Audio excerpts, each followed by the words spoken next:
Hello. Hello, hello, hello, everybody. Woo, let's go. I am ready, says Presto. We got Fulia here, Locklith's here. Let's go, everybody. What is going on? How's everybody doing this evening slash morning, whatever, wherever you're from, whatever part of the world you're in, whatever time, whatever place. How's everybody doing? Hope you're doing well. We're here playing Sea of Stars. Let's go! Let's go! Big thanks to Tinsley PR, who gave us a free copy of the game. Shoutouts to them. Thank you to them for providing us a copy. I'm happy to announce, if y'all are watching this and you don't already follow All In on Twitter, Fulia says it's 2 p.m. here. Wow. We're going to be doing a giveaway on Twitter starting tomorrow. So be on the lookout for that. Probably tomorrow morning at some point I'll post it. But we have a North American. Essentially what happened is, like, I backed this game. I backed this game like 3 years ago. Over 3 years ago. And when I learned that All In was going to be getting a review code for it, I was like, well, I should just give away my copy that I am getting for backing the game. So that's what we're going to do. So if you don't follow us on Twitter, links in the video description. Follow us on Twitter, and tomorrow, be on the lookout for a post. We'll be hosting a giveaway. So that's cool. That's exciting. Be giving away a North American Switch copy. That's the code that I have. The one from Kickstarter. It's a North. So you would need a North American account. Easy to make, you know. But yes, we'll be doing a giveaway tomorrow. And what we're probably gonna do is it's probably gonna be like a 5-star review based giveaway. But we'll see. We haven't quite decided exactly what we're gonna be doing. Yeah, look out for that tomorrow. Fulia says I probably won't be able to get this code being in Australia and all. It's not. You can make a North American eShop account. The Switch is region free. Very easy to do. Like we've got eShop accounts for every region. Very, very quick and easy to do. And it works exactly the same way. Like you can still play it with your normal account and everything. Like you just need to be able to access the eShop. So you could do it. You just need to make a North American eShop account. So, wait, what if I already left 5-star reviews on everything? Just leave them again. Just leave another one. Because what we're probably going to do, we're probably just going to say, hey, leave us a 5-star review and screenshot it. Either leave a new one or screenshot the old one, whatever, you know, just whatever you want to do. That's probably how we're going to do it. Because, like, in the past, we've done giveaways on Twitter that's like, hey, like, follow us on Twitter, but like it's kind of lame, and like giveaways like that don't usually translate to people actually engaging with the content anyway. So we would rather just have new 5-star reviews, because 5-star reviews help out so much. Felice says I'm lazy. Well, fair enough. Okay, yeah, so this copy of the game though was free, so full disclaimer. And the copy that we'll be giving away tomorrow, again, be on the lookout for that post on Twitter tomorrow morning. That'll be my Kickstarter copy, basically. But anyways, let's just get into it. Let me know how everything sounds. Anything crazy in here?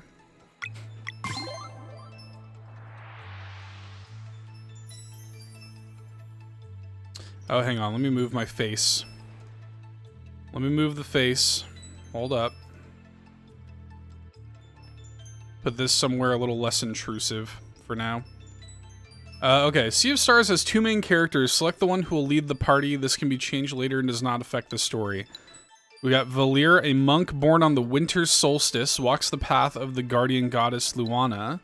And Zale, a blade dancer born on the summer solstice, walks the path of the guardian god Solon. Sounds good, boss. Awesome. Thank you, Fulia. I mean, Valaire's way cooler. Just way cooler. Immediately. How do you not go with her?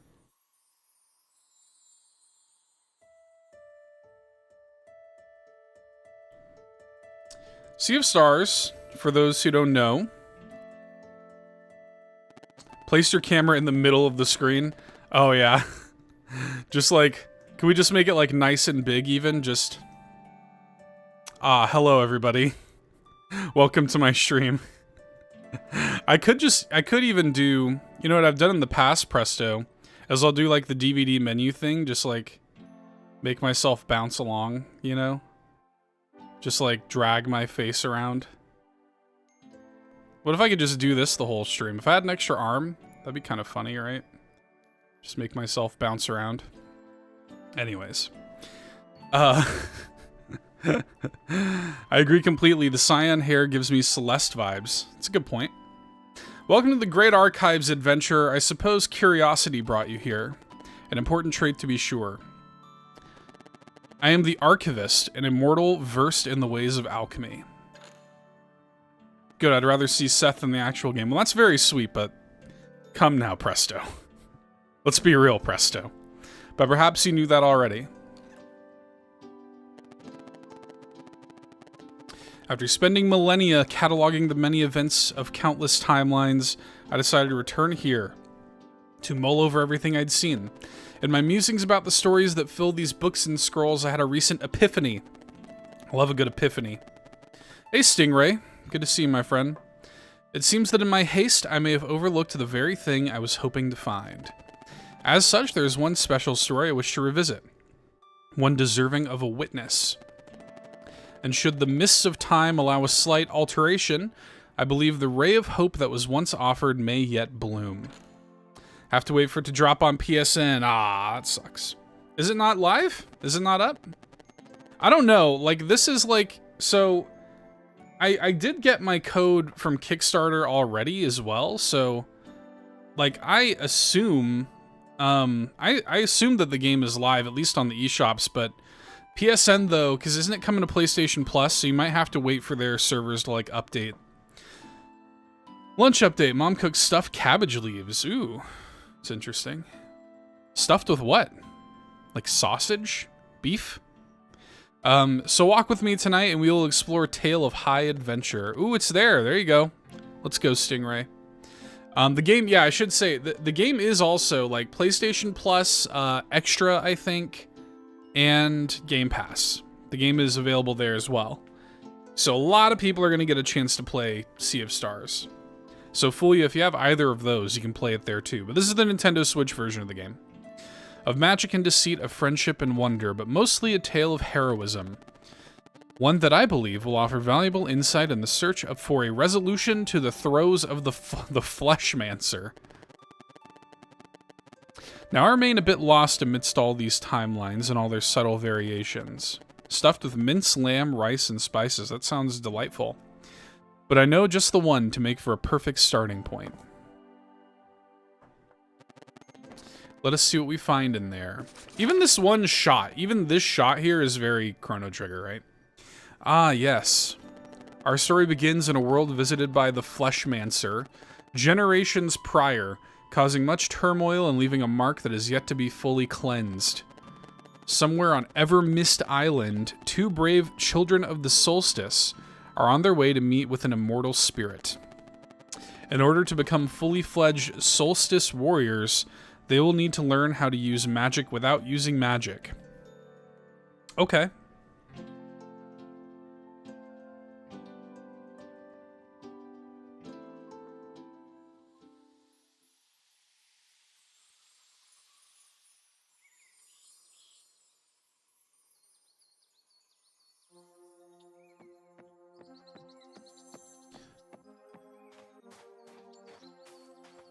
I love the art.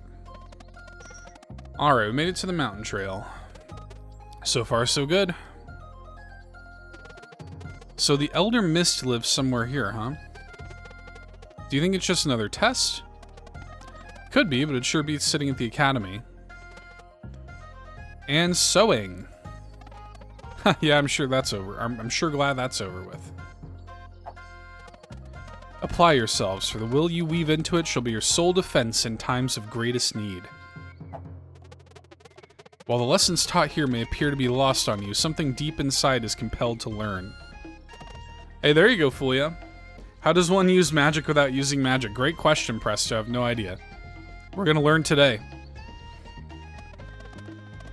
Hey, the sun will be setting soon. We should prepare to set up camp. Music's great. Let's split up and search for a good spot.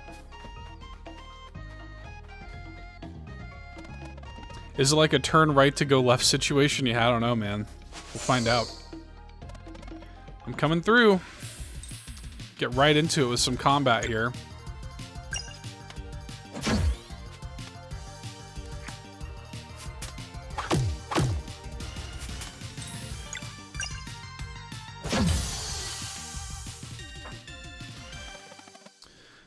Brewgraves wasn't kidding. It's a heck of a name. These feel easier to fight already. Let's see where this leads.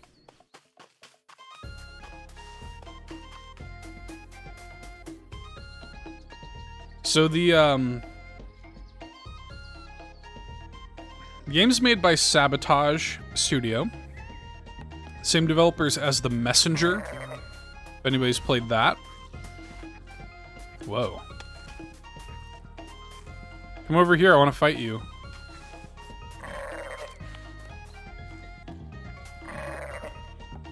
You gonna jump on the bridge? Where are you going? It is gorgeous, Sean. There we go.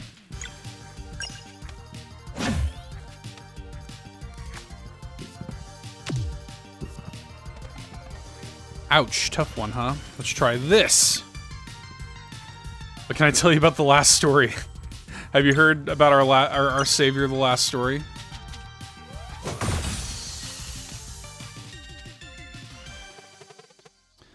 Valair, found anything?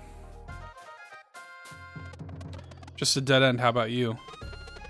Nothing of note, but the way to the top is definitely through here. The sun is setting, come over, I'll get a fire going.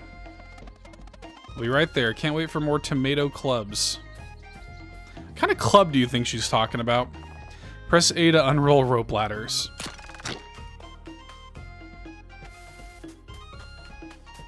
Are you, Sean? You're almost done with the last story? That's sick. Wouldn't it be... It's going to be pretty great. I should say it's going to be pretty great. When you you complete the last story, you're like, Xenoblade? Nah. But the last story, roll credits, baby. I'm bopping my head to the soundtrack involuntarily. It's great. I was gonna say, the soundtrack was done, primarily, the primary composer is like Sabotage's composer. I think his name's Eric Brown or something. But Yasunori Mitsuda, who is my favorite composer of all time, most known for Chrono Trigger, he was the guest composer on the game. I've got you on the TV next to the last story. I love it. Next to the drunk lady.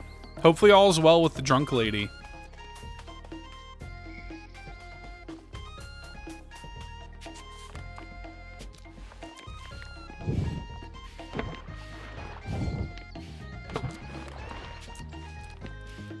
Okay, Sean, not all of us can have 2 TVs. Yeah, showing your privilege there. Multiple TVs. Kinda wanna do the Moonerang, though.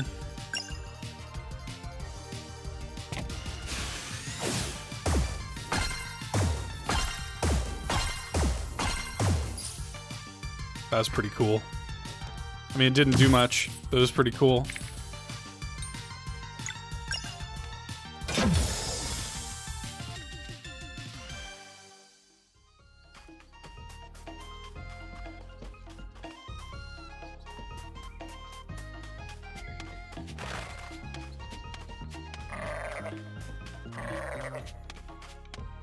You can when they're not great TVs. You know, that's a thing though, is TVs aren't like that expensive anymore. You can get like a pretty good TV for not that much money these days. Like they figured it out.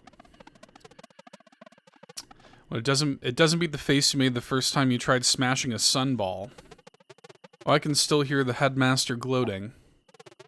As I said, whether by paying attention in class or by recklessly attempting to hit a projectile with your open palm, you will learn the first rule of solar magic. Look at the shadow. I love the way his shadow is kind of like moving with the fire. It's really cool. Oh yeah, that one only took once. You ever miss those years? Before training, just being kids, always daydreaming, getting in trouble. Making mistakes. Sorry, Valer, I didn't mean... It's okay, I understand why he wouldn't want to join us after what happened. It's just... I love the almost Mario and Luigi battle style. The action command style was always my favorite. Yeah, very Mario and Luigi. Great point. Wish he had said goodbye, you know? After 10 years of not seeing his face, just to know that he's alright. And that we're still friends. Why do you have to get ahead of ourselves anyway? Oh, Garl. Garl. Heck of a name. Some strong names in this one. 10 years ago in the village of Moon Cradle.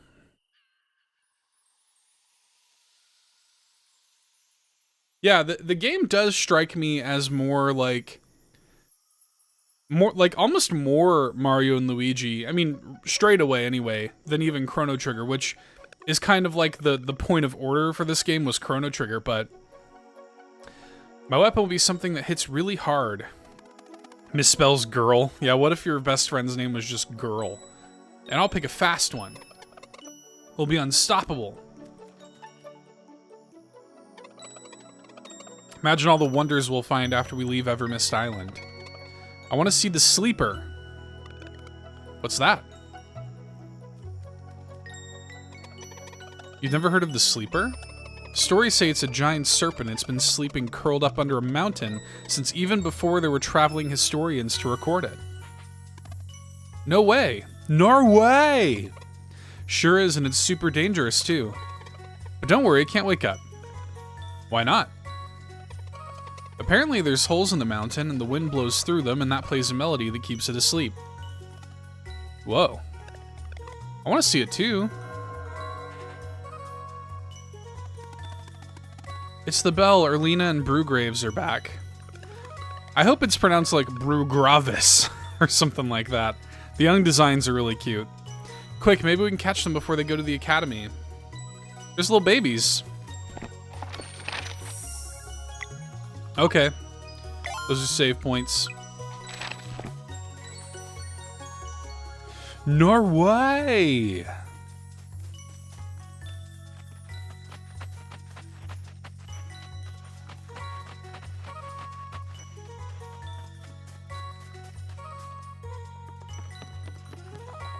Villager, hey there, younglings. Are you still playing in that little cave down below? I love just like the little tiny visual details are my favorite things so far. Like just those little tiny like the flies, little like the tiny like I don't know, moths or whatever they are hovering around that light there. Oh man, the way like the waves like ripple off of the rocks down there. I love that, man. The game's gorgeous. Really pretty. These crops are our main source of food. It's hard work, but I'm reminded every day when we all eat together that the effort is well worth it. Yeah, moths. Hey, Phelan, just saying hi before bed. Hope everyone's having a good night. Hope I get to pick this game up soon. Well, Phelan, you'll see it on Twitter tomorrow. We're gonna do a giveaway tomorrow on Twitter, so stay tuned for that. You'll have a chance. We ended up getting a free copy of the game, all ended, so we're gonna give away my Kickstarter copy, basically. Hey, wait. Oh, what? Hold up, what? There's fully animated cutscenes? Hang on. Okay. I was like, hold up. What's up, Brugravis? There you are. Playing in your secret hideout again. These are definitely going to be, like, the bad guys, right? We were training. I think I can use magic now. Is that so? Let's see it then. Whoa. Come closer, Zale. Open your palm and concentrate. These guys are giving me, who are the antagonists in Golden Sun? They're reminding me of the antagonists from Golden Sun. What's their names? I don't remember. What about you, Valeria? Have you been training too? Every day. I bet I'm stronger than you now. I see nothing evil about them. Well, I'm sure you are. Come here then. Yeah! Yeah! Whoa, easy now. I can't report to the headmaster if you knock me out. I think they want you to trust them. I trust nobody, Presto. Nobody. You hear me? That was awesome, Zale. Yo, what up, T Brown? What's this? Is Sea of Stars, my dude.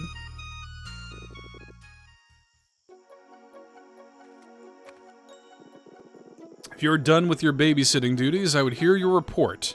Headmaster Moraine. Right away, Headmaster. That's it. Saturos and Minari. Don't they... You must have looked them up, Presto. Don't they remind you of them? Isn't it giving you those kind of vibes? Like they're the kind of like older... Yo, what's up, Adam? The Golden Sun villains. Yeah. Believe me, once you enter Zenith Academy, you'll wish you hadn't. The vibes are right, dude. It's very good. I was kind of like, when they swapped over to that like animated cutscene for a second, that was like pretty sick. Hey, the full moon's out. He's right. Want to go to the Forbidden Cavern again? Well, that sounds like a good idea. We tried already. I can't open it. Yeah, but last time we decided maybe the full moon could make the rune more sensitive. Love a good sensitive rune. I'm sure it'll work, and Moraine will be so impressed he'll take you two in for training right away, and then we'll finally be allowed to leave this island. What if he gets mad and delays our training instead? Nah, no way! Well, we can worry about that after I open it. I've heard complaints about the writing grammar has been so far so good, but, yeah, that was an issue with, the Messenger as well, to be honest. Sabotage is, I think, a French studio, or maybe they're based in like French Canada or something. I think their primary language, I think, is French. So, is this close to Stardew vibes? So the game is like a turn-based RPG. So like Chrono Trigger, Mario and Luigi kind of thing, but the art and the music definitely has some Stardew vibes for sure. But yeah, I've heard reports about that too, Adam, and that sort of thing drives me crazy. Actually, I'm a big stickler for that kind of stuff, but it is what it is.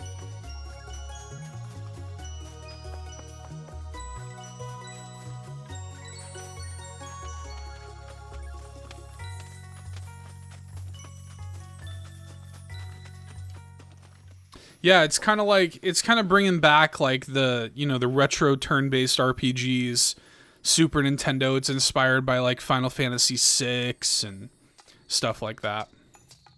Oh, look at this world map.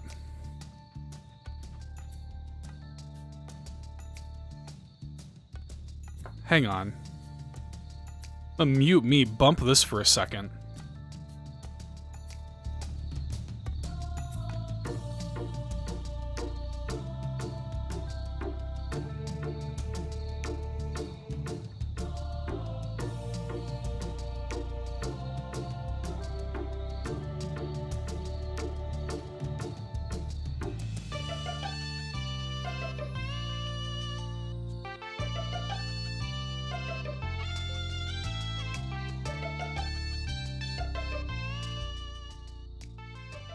Goodness.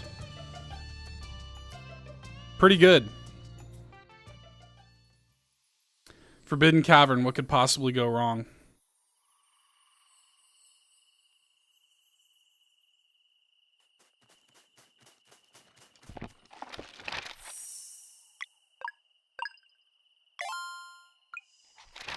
Yeah, the soundtrack is already, it's like immediately like incredible. We made it. Time to stop for a snack. Oh yeah, because he's like the cook, isn't he?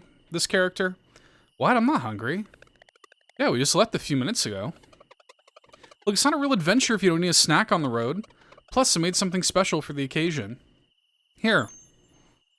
What is it, a sandwich?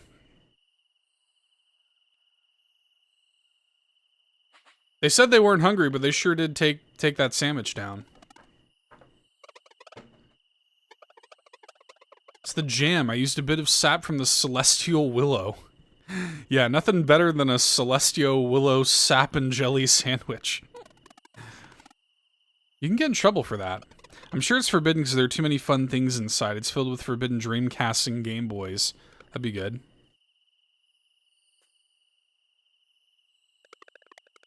Alright, how do I do this? Maybe like Erlina showed me. Try opening your palm and concentrating. Adventure Sammys or what's up? Let's go.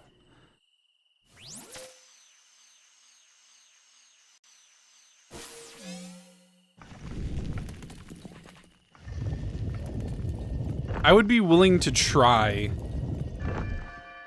some jam made of tree sap. I would try it. I'll try anything once. It worked? I did it. I finally did it. Oh, look at her little dance. So what now?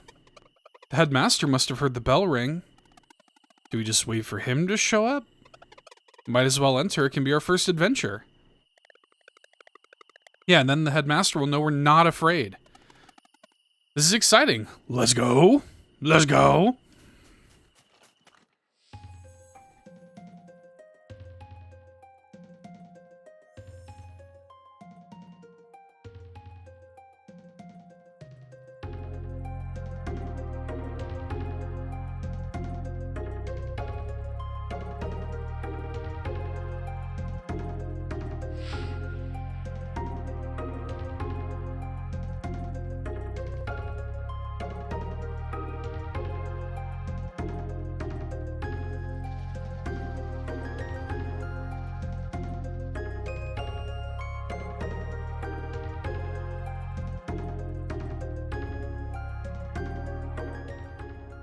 I don't know which tracks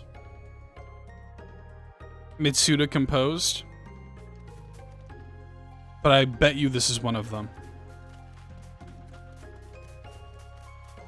This is either Mitsuda or a very good Mitsuda impression.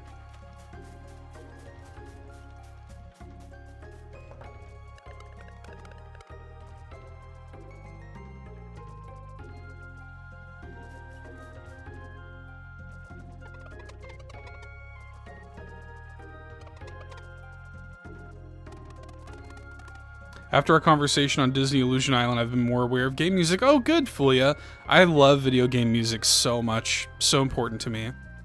We should go back. They look dangerous. Yeah, good call.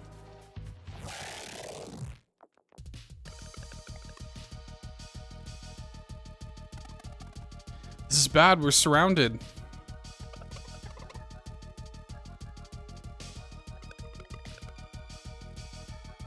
What could possibly go wrong? I don't know, just try. Okay, let me focus. Watch out, it's preparing something. Come on, come on. Blair, watch out. Oh, yeah. Yikes. Some of the best music in life and some of the first music, that's right. You got stabbed in the eye. My dude got stabbed in the eye.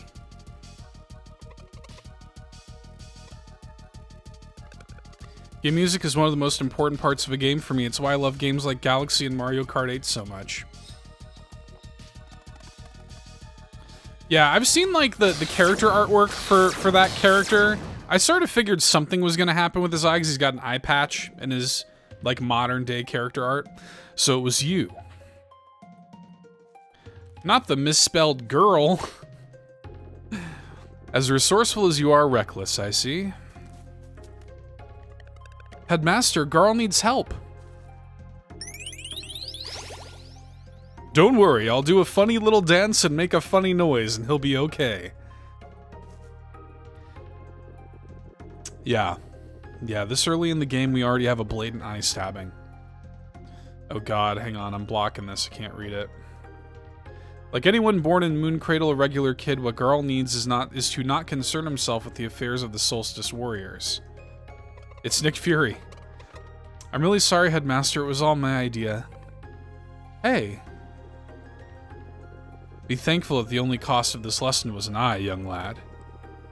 As for the two of you, if you're so eager to receive training, I shall oblige. Follow me. Maybe I'll put myself up here.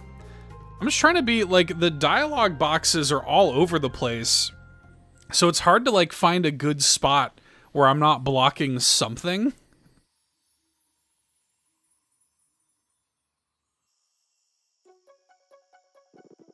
Make sure to treat the wound and soothe the poor kid. He's not the complaining type, but if the pain seems to return, please send for me. Understood, Headmaster. You will not see your friend for a very long time. If you have any parting words... kind of cold. If you have any parting words, speak them now. Can't he come and stay with us?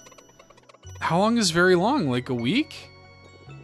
Ah, the eagerness of youth. It takes years to properly train Solstice Warriors. Years? Norway! But your friends have much to learn. I would suggest you use that time to reflect upon what happened today. Yeah, reflect on it for years. How about the rest of his life? The dude lost an eye. Maybe be a little sensitive to the child, Headmaster Moraine. What a jerk. Oh my gosh.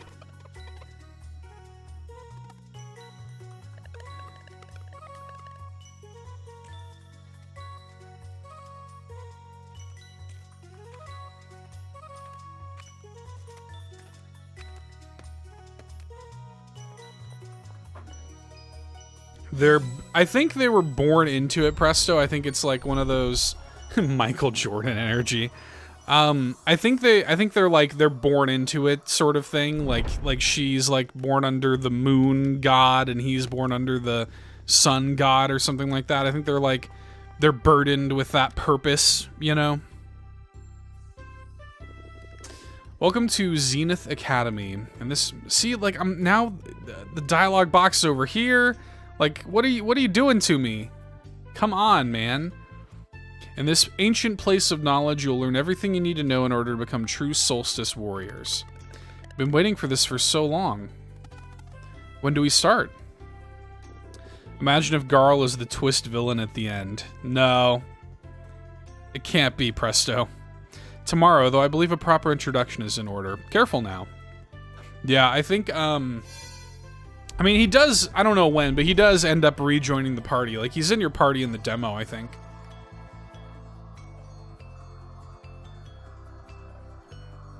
I like the circle cam. Thanks, Sean. I wish, you know, I wish I could find a good spot for it where the stupid dialogue boxes aren't constantly popping up and I'm, like, blocking it. It's professional. Thank you very much. Welcome to the classroom in the sky. Whoa, it's beautiful. I'm feeling a weird resonance, like when I opened the Forbidden Cavern. Good on you for noticing that. You love when you can notice a good resonance. Getting closer to the stars helps new recruits get acquainted with their innate magic. It shows great promise that you were able to feel it before, and Zale too, from what Erlina told me. Oh, it was just a small burst. I enjoy floating, Seth, the orb of justice. What's up, Rybo? Right in the middle, please. We did that earlier, Sean. If we could just, you know, we could just make me nice and big, and I could just sit here. They have no idea how much potential they have. It's probably for the best. Just block the whole thing.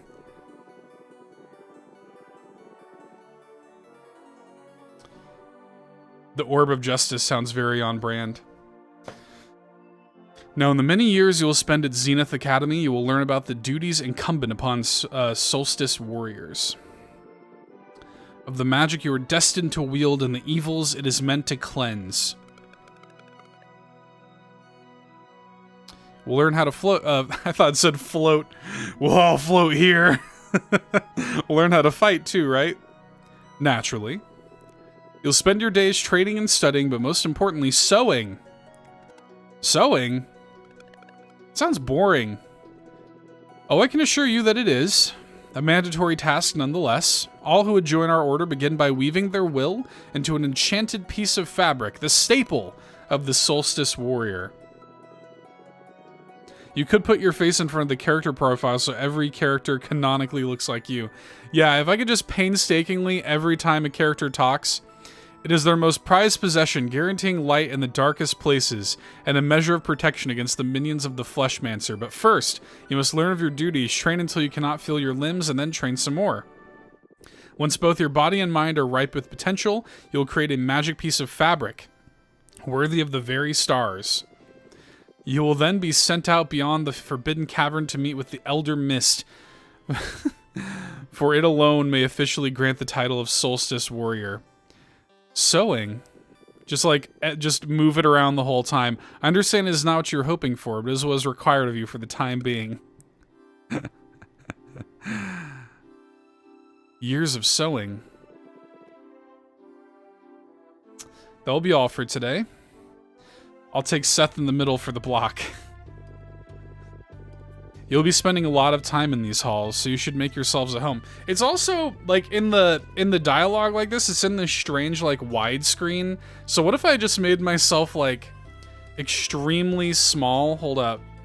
What if I just made my face, like, like, very tiny and put myself, like, up here? What if I just, like, to where it's just completely unobstructed? Like, I'm just, like, this tiny, tiny little face cam up here. Okay, I'm not in the way anymore, guys.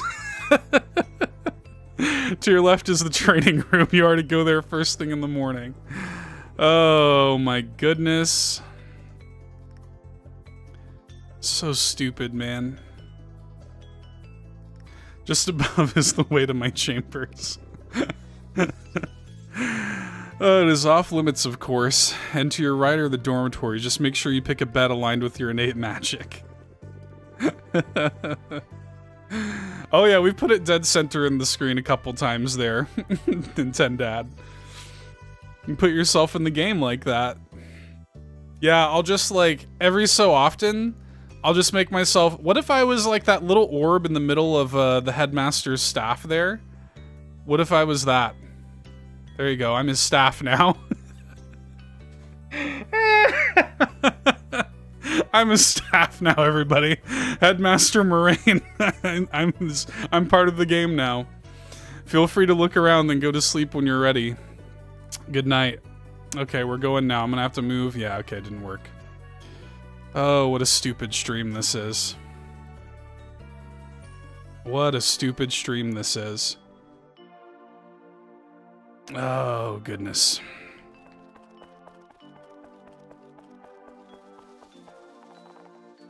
I remember when Erlina and Brugravis were your age. They wouldn't stop running. I feel old now.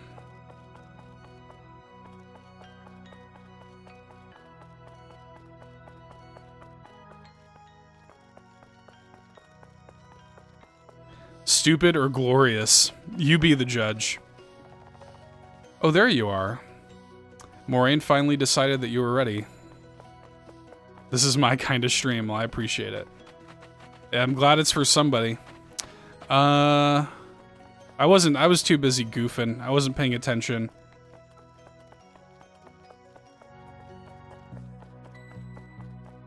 He said not to bother him, right? What if we...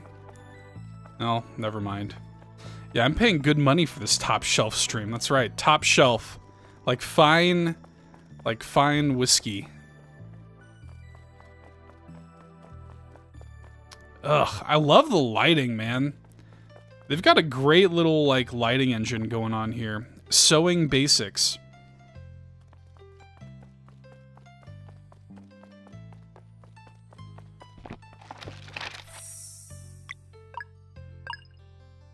Question is there any way we could remove the game entirely and just have Seth's cam? I mean, we could. Like, what if we were just oh wait, when I did that, it turned on my little Seth face. Look at that. Back when I used to do no cam streams, I forgot this was enabled. And I had it set up to where I could do this, and I would just be in the corner, and anytime I would talk, it would light up. I used to do that. So that's kind of cool. I had that set up.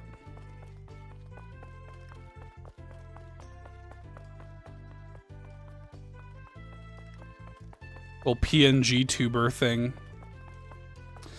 Fun treat I discovered is anytime you save, if you go back to the title screen, you'll see whoever was there when you saved on the title screen. Oh, that's cool. That is a neat trick.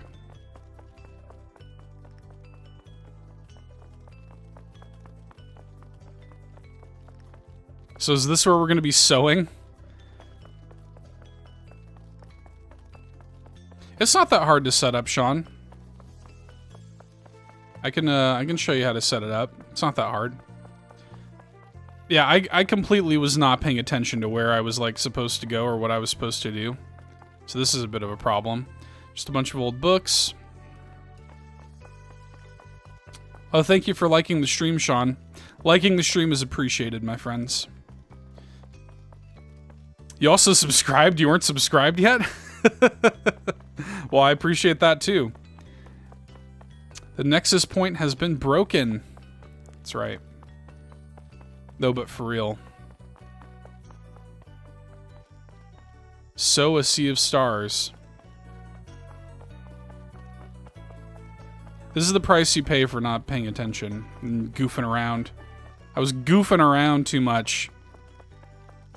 Oh, they said go to bed? Is that what they said? Well, that makes sense. I was too focused on the Seth foolery. I'm glad I've got Super Nintendad here to tell me that I was supposed to go to bed. Thank you for that. I'm glad somebody was paying attention. I was subscribed a long time ago. Just wanted to say I've done all the things. Well, I appreciate you doing all the things, Sean. It's very appreciated. You're a sweet boy. I think this bed is for me. Let's find yours. Okay, that's a jerk. Like, why can't you just, like... Why do we have to have that barrier? I think this bed is... How many beds are for you? All of those beds are for you?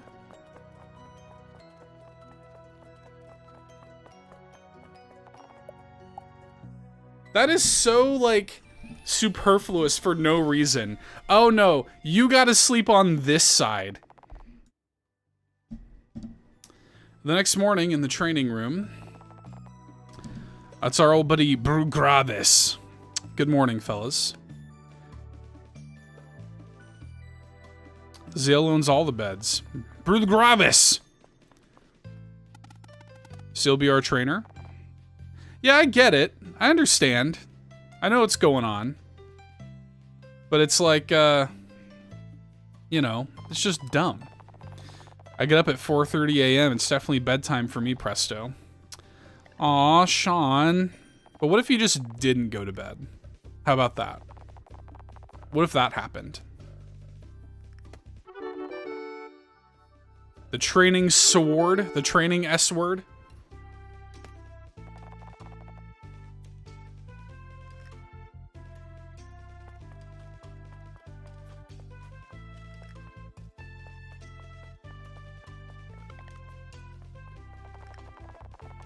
You got this, Villier. Don't give up now. Never. Just run a whole lot. Nintendo Drive review. It's just dumb. I mean, the Nintendo Drive is a dumb show. Let's be real, Rybo. Is this a training montage? I'm seriously thinking about it. Think about how much more of The Last Story I could play. Think of how much more of 2012's The Last Story Sean could play.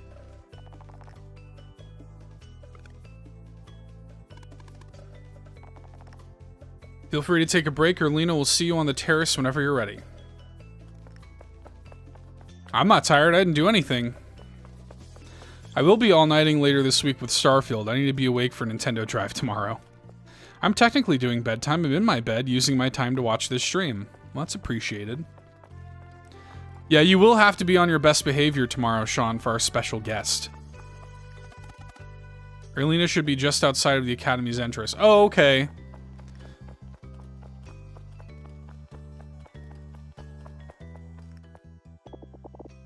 Oh, there you are, ready to learn magic.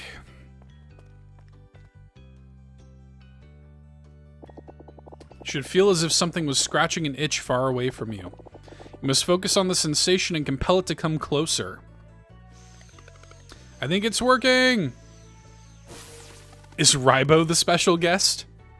I mean, the more the merrier, Rybo. Let's just get like a whole, like, can we have like 6 special guests? Hey, you startled me, almost had it. Now mine's gone too. It's okay, just breathe slowly. This reminds me of that place in WoW. What, Shatrith? Well, the best behavior for Nintendo Drive is still a lot worse than the best behavior on most podcasts. Lower behavior standard, higher entertainment factor.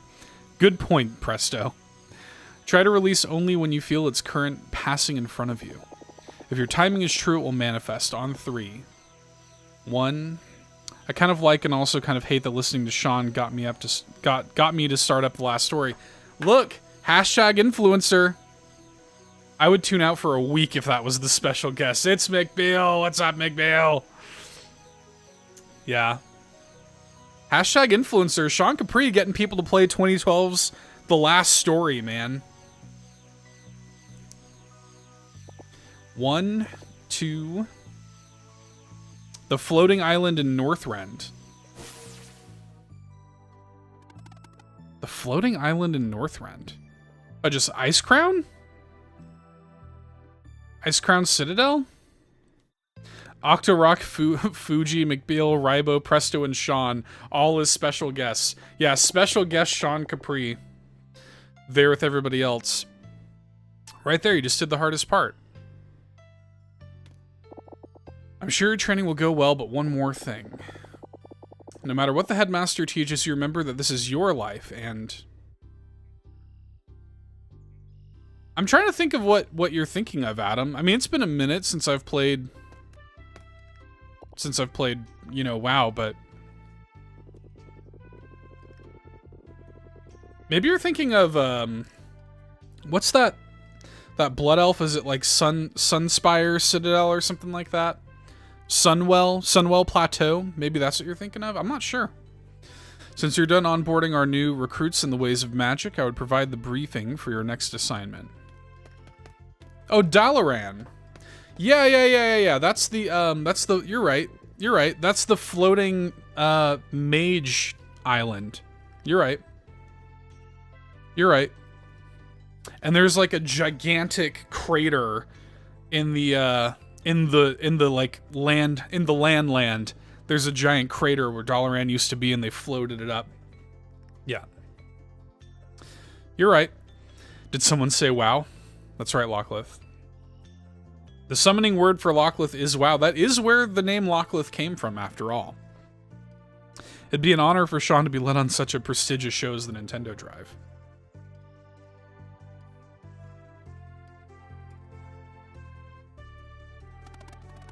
And making a magic piece of fabric worthy of the very stars sure is a tall order. No, you're not crazy. Yeah, I have no idea what shape to even make. At least the headmaster said we couldn't get it right the first time. We wouldn't get it right the first time. Okay, maybe I'm crazy, but I'm not wrong. Well, I'm bored. Bored. What are you doing? Let's walk around a bit. Hey, Locklith, we're sending out guest spots on the Nintendo Drive. You want a guest star? Special guest Sean and special guest Locklith? Does this imply that I'm the only actual host of the Nintendo Drive? Is that what this chat is positing? Getting ready for bed, but lurking because I'm curious about Sea of Stars. There is a demo, Locklith. You keep saying that, but the Fleshmancer left our realm for good when the Dweller of Strife... Dude, the names. The names. So why can't they have a normal life? And you know the three of us can take one on Wraith Island. We don't need them. Prudence, Serlina. There's no telling what threats we may face in the future. The school in the sky is 100% dollar end, yeah. Seth and the car are hosts. Yeah, there's a free demo. You should download it. Valir and Zale were brought to Moon Cradle by the Great Eagle. It is not the place of the headmaster to question such things, and neither is it yours. So how much is enough? What about Moyara? What about the twins? The only good one? Oh, come on now. Bru Gravis! That is 1000% how you pronounce his name. Do not judge a sacrifice you cannot begin to comprehend. Slow start, though. Let's be real. Slow start. This conversation is over. They will study here while you carry on with your investigation. On the first eclipse after their training is complete, they will join us for the cleansing. Learn as much as you can until then. But let's just go, Bru Gravis.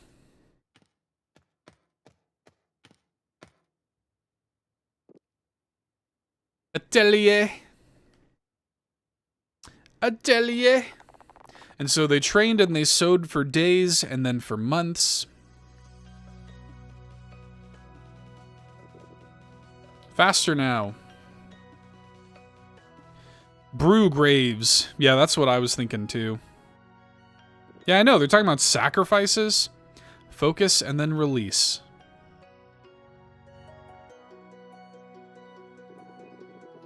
And the longer a dweller is left to its devices, the stronger it gets. This makes patrol duty essential. Let one grow for too long, you have a world eater on your hands. Well, it sounds like a problem. Against such a foe, even a legion of solstice warriors would be helpless. Since delaying only increases the chances of a world eater, cleansings always target the strongest dweller known to us. Headmaster, if dwellers are immune to our magic, how can we fight them? Yeah, we're all the other sweatshop sewers. Yeah, you're right. Only these two have to sew. I'd love that job, just watching people exercise while you stand around and do nothing. That's right. In these moments, only the dweller's weaknesses are exposed, in moments of total eclipse. I could make myself the moon up there. I feel like I'm right around the right size for that. There you go, I'm just the moon in the sky. How many dwellers are left? Just the one, known as the Dweller of Woe. So the eclipse is happening. Y'all better get on it. I'm eclipsing the moon right now. But we cannot know for sure. The Fleshmancer just may have planted other seeds of evil before leaving our world. Thus, we must always remain vigilant. Headmaster? Yes, Valir? What happened with the Dweller of Strife, and who's Moyara? No, Sean's the Majora's Mask moon. I can't even do that as well as he does. If you have not seen that short on the Carpool Gaming YouTube channel, that short of Sean doing the Majora's Mask moon is very good. A few weeks later, a sound in the night. Valir, wake up. Zale, what is it? I think I heard a voice coming from the entrance. What time is it? What time is it? Showtime. Who cares? Let's go check it out. All right.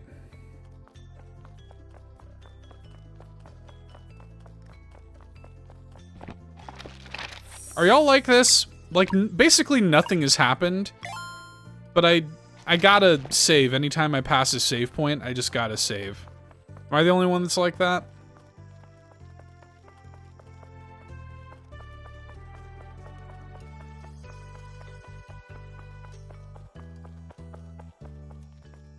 Also, shoutouts to them for letting us old heads control the game with the D-pad. Like when I play a game like this, I want to play with the D-pad. Oh, smells good. There's a note. This is definitely from Garl, right? Yeah. Dear Valir and Zale, if you're reading this, it probably means I got caught. I'm writing this as a failsafe, but I hope to see you in person. I made cookies filled with these celestial willow jam you liked. Aw. Keep reading. I'm doing everything I can to be ready to leave when you graduate. In the meantime, I hope your training is going well. Oops, now the platform's almost up and I can see Moraine is there waiting for me. He looks very angry. I'll try to drop the jar without him noticing. He's writing all of this? I guess that means I won't be able to try a visit again, but I'm thinking of you every day and I can't wait. I hope you like the cookies. Your friend until the end of time, Garl. I gotta get a wireless Pro Controller so I can do just that. Yeah, I just, like, stuff like this doesn't even feel right to me. Like, moving around this world with a thumbstick wouldn't even feel right. I'm gonna try it. Next time I can move around, I'm gonna try it. I'll sample it. These cookies are amazing. I can't believe Garl was just there. I miss him so much. He seems well, at least, after what happened in the Forbidden Cavern. Knowing him, I bet he smiled it away the next day. You're probably right. We can't let something like this happen ever again. At this rate, it feels like we'll never sow something good enough for the Elder Mist. It'll happen, we just have to keep on training hard.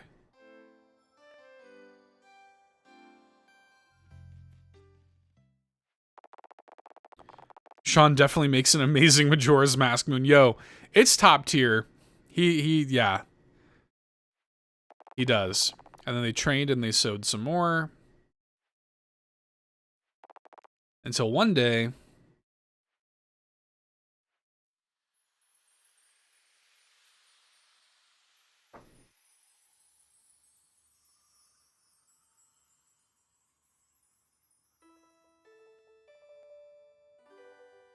We're just sewing all day, man. Zale, that's the one.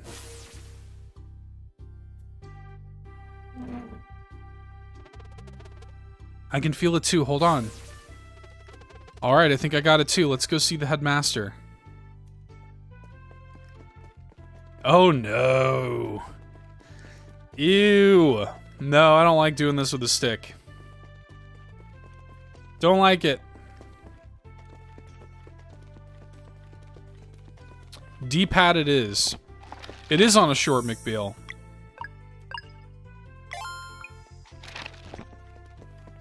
You better believe I captured it.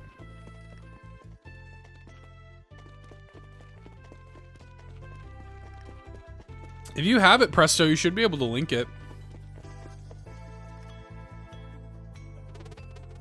Headmaster, we think we're ready.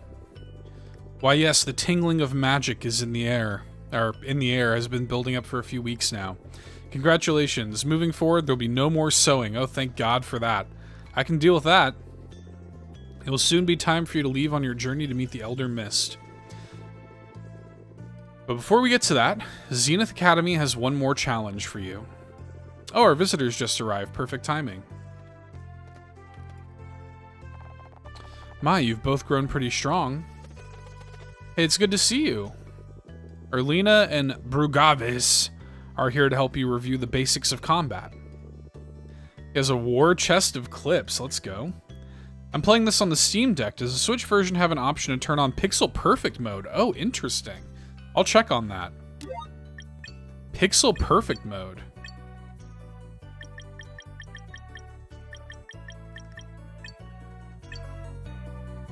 It doesn't look like it.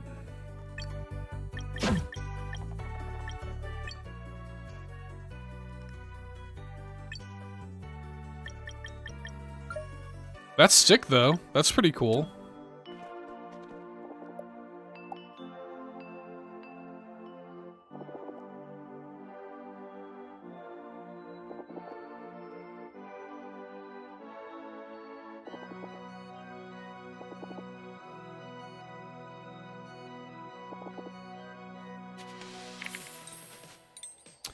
Okay.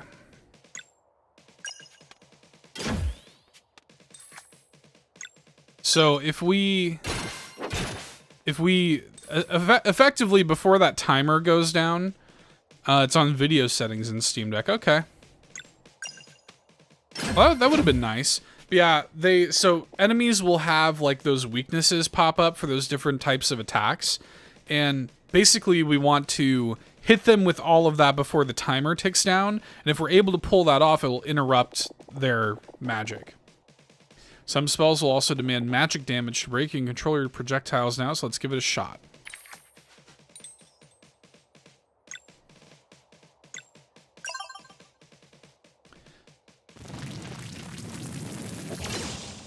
So effectively, like right now, right? You would have to, before 2 turns have elapsed, you would have to hit her with a sun and a moon ability in order to interrupt her magic, right?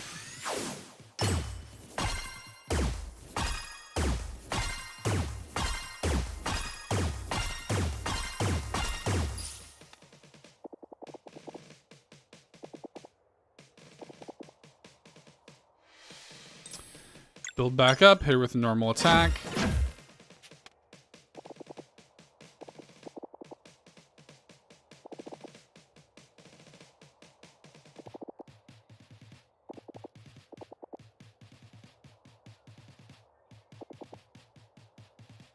You can spend combo points. Combos cost no MP and are lost after battles. You should never hesitate to use them. Moraine told me you came with your first combo attack, so this is Chrono Trigger.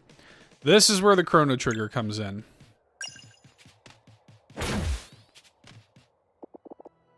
Yeah, you're strong, all right. Keep an eye out in your adventures. You're bound to come across scrolls that will teach you more combos.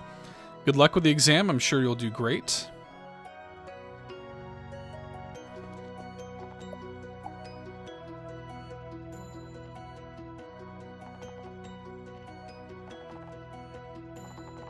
Party members can use their turn in the order of your choice, but they can only act once per round.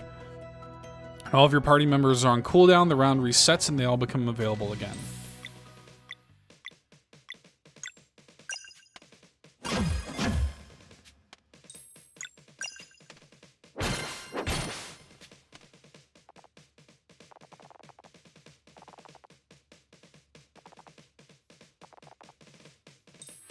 That's what I've been doing.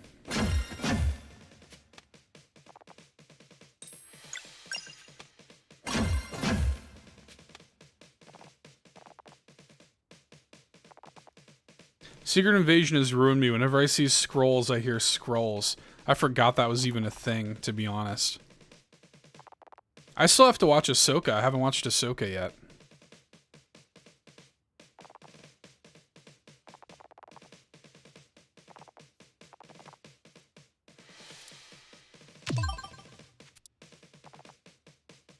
Too soon.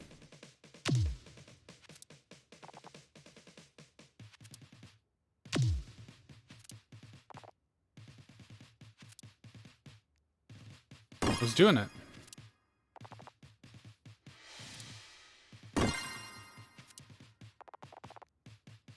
Secret Invasion has me not trusting Marvel characters anymore. Watch Ahsoka. Yeah, I know I need to.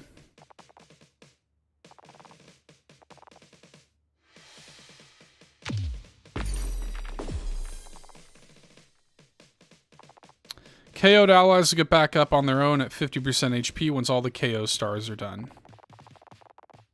1 KO star is removed at the end of each round. The more you fall during the same battle, the more KO stars there are, so be careful. That's interesting. If all party members go down, so I gotta fight and survive for 2 turns, effectively.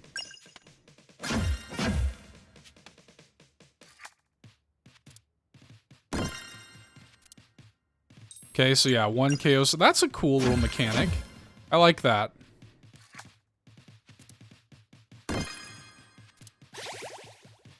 Yes, I have seen Rebels.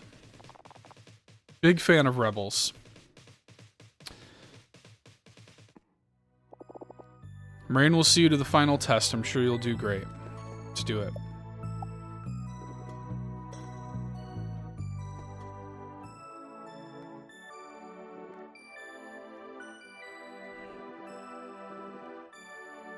I've prepared my vows. You have first sale. Okay. Ahem. So that I may use my agility to cleanse this world and protect my companions, I will enter the world as a blade dancer. I chose the curved blade as it will not hinder my speed or reflexes. Welcome, blade dancer. Yeah, that's a cool revive mechanic.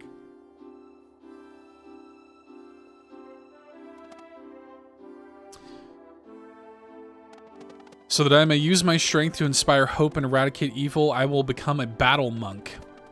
I chose the staff, for it won't break no matter how hard I strike. Welcome, Battle Monk. Today you must demonstrate mastery of everything Zenith Academy has taught you. Your final challenge awaits below. Please step aside. Oh, before I forget, here's a little something to keep your health full. I got tomato clubs. Now, with faith in your abilities and purpose in your actions, take the leap and return as the new recruits of our order. Let's do it.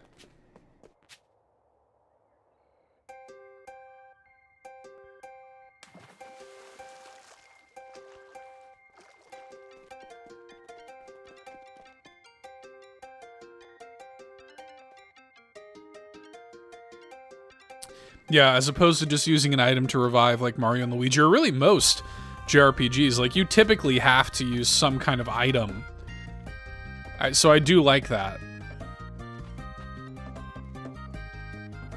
Good God, man, the music's so good.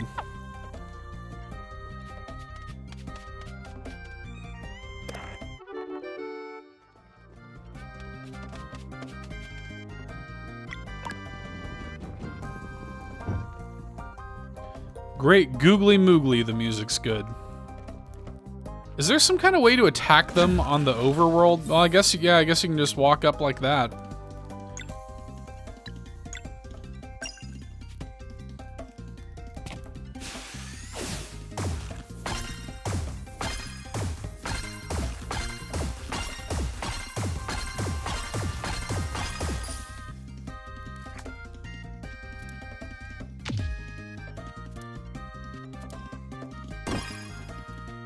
No, don't eat ice cream when you're already cold. Yeah. Yeah, that's probably good advice.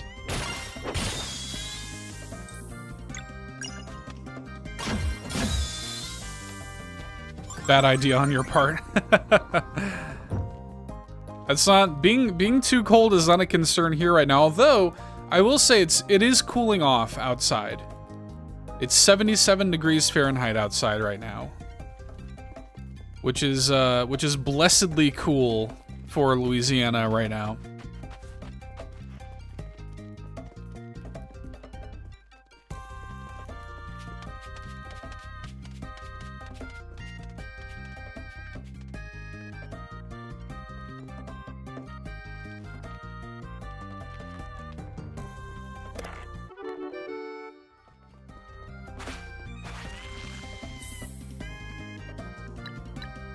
$15 Celsius, how much is that in Fahrenheit?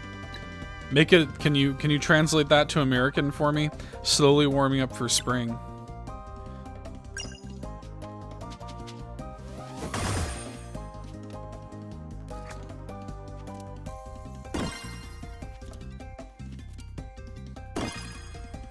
Maybe I'll actually get to use combo meter in this one. We'll find out. Healing light. I'll take that heal. 68 here, a nice chill desert night. It's warming up over here on the west coast for you, 27 on Thursday. Nice. 59 Fahrenheit, okay. See, that's nice to me. That sounds great.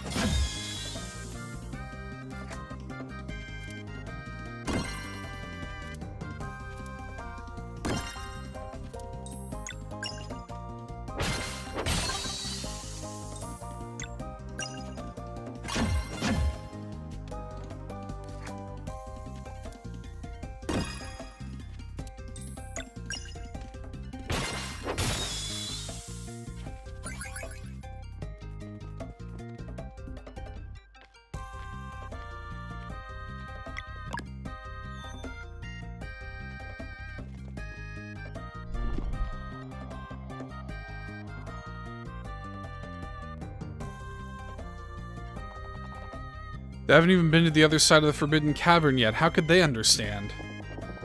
So you don't think we should at least try and explain? You've seen how strong they are. Weird. Is that what that is? Weird? I'm personally not snacking on ice cream. Cereal is the superior snack. I might have some cereal later. We're not hitting low 20s till... Oh, okay. Nice. Yeah, I'm ready for the weather to cool off here, man. Like, this was such a hot summer here. I mean, we just got over like some crazy wildfires in my area and stuff, and we got a good amount of rain, blessedly, which has knocked out a lot of that. Oh, here's weird. Exam mode engaged. Brace yourselves. Oh, snap. At least we got a full heal before that. Shuffle weakness physical. So I guess physical is his weakness right now? Yeah. So magic attacks wouldn't really be worthwhile right now anyways. That was way too early of a block. Shuffle weakness sun. You non-Americans in your 20s.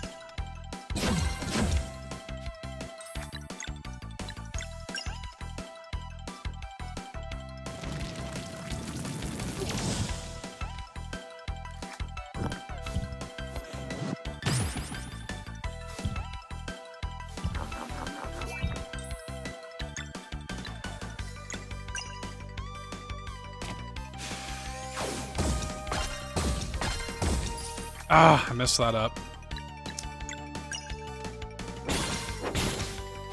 I wanted that to go, like, way longer than it did.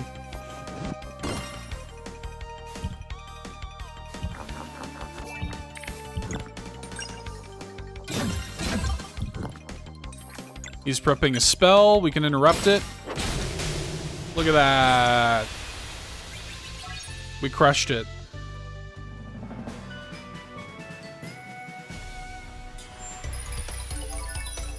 Our first level up.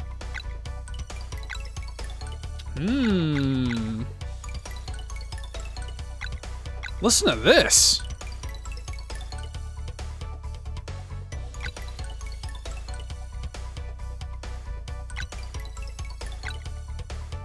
I feel like magic defense is because she's got very low magic defense right now. I think I'm gonna put it into that.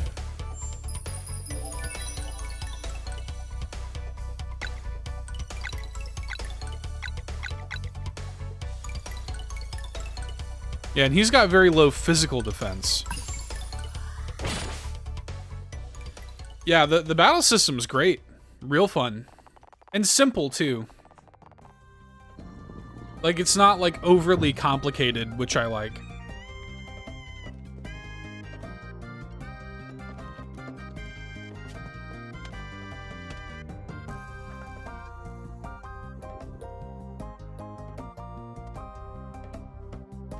Even the level up screen goes harder than it has any right to. We did it.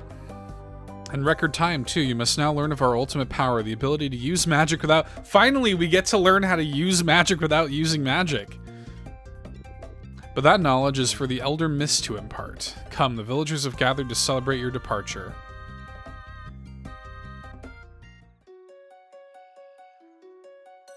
Look at how pretty this is, man. Gotta move myself again, dude. It's on special days such as this one that the citizens of Moon Cradle are reminded of the importance of their duties. Where's Garl? I don't see him. Many years ago, Valir and Zale were delivered to us by the Great Eagle. Deliveries on 2 solstices in a row to boot. A very rare occurrence. Oh, I remember. Gran was so happy to get to meet two more before she passed. I miss Gran. All of you have come together to nurture and protect them just like your ancestors have done for so many children of the solstice before. Valir and Zale, step forward so that the good people of Moon Cradle might gaze upon those who will soon join the ranks of the solstice warriors. Carl left to begin his villain arc. I hope not. This parading is ridiculous. Oh, let the villagers have their fun. It's all they get. So you're okay with this now? You know I'm not. Now cheer with me as we send these young heroes out across the Forbidden Cavern to meet the Elder Mist. I still get villain vibes from these two, personally.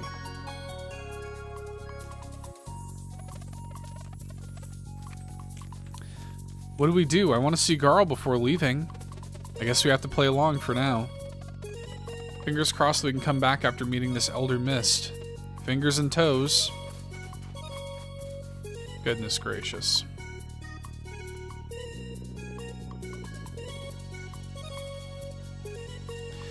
Valir Zale, you must undertake this journey on your own now. We will not fail, Headmaster. Go now, through the Forbidden Cavern and atop the mountain trail to seek audience with the Elder Mist. Learn how to use magic without using magic, and you shall then enter the world as true Solstice warriors. May Luana's might protect you. May Solin's light guide you. Here, this should keep you fed for a little bit. Got some more tomato clubs. And if your adventure feels a little tough, you could take a look at these.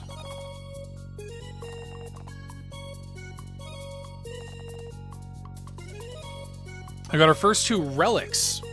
Okay.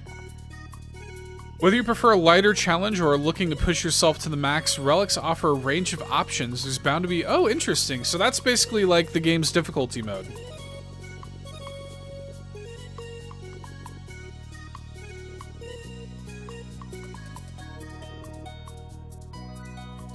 That is cool.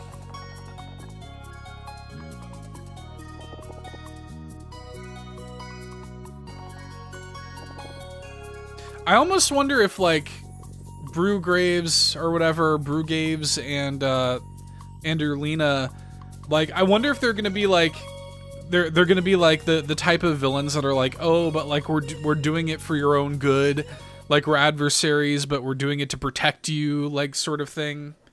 I mean, I don't know. There's also like a dude called the Fleshmancer, and I'm pretty sure that guy's bad. I'm pretty sure that's a villain.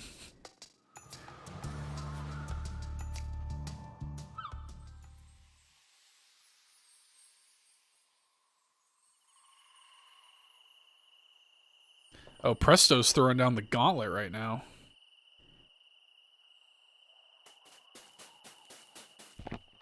Presto's popping off in the chat.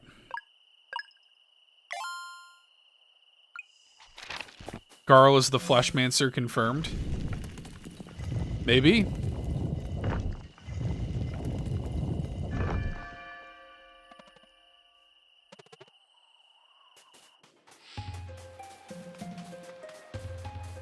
This is still my favorite track so far. This one has the most Mitsuda vibes.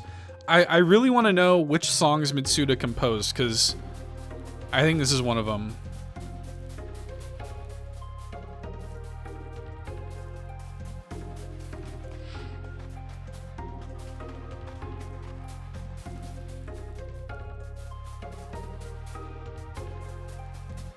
Wait, was there like a...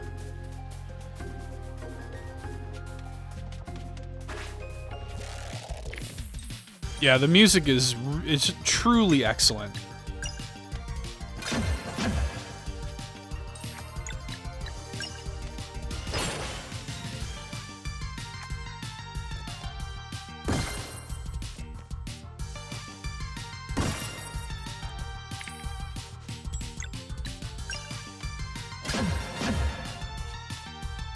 Yeah, we're not trying to let these dudes use their whatever weird magic they got.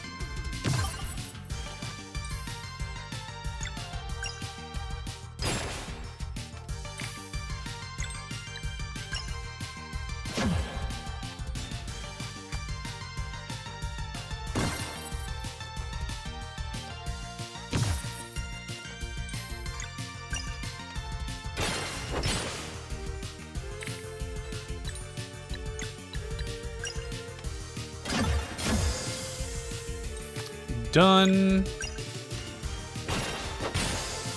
Done.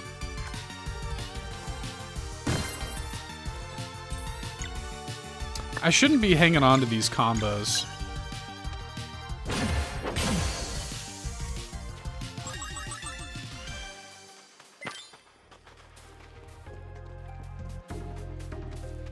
Yeah, the combo points reset after battle, so you gotta smoke them while you got them. Whoa. Okay.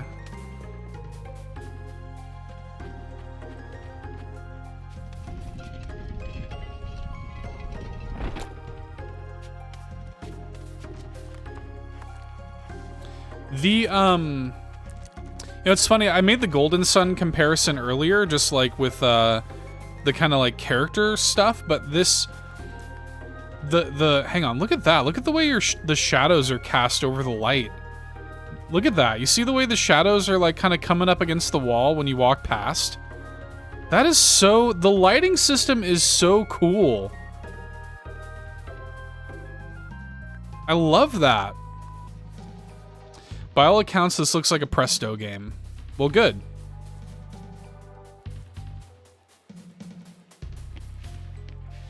I love to hear that.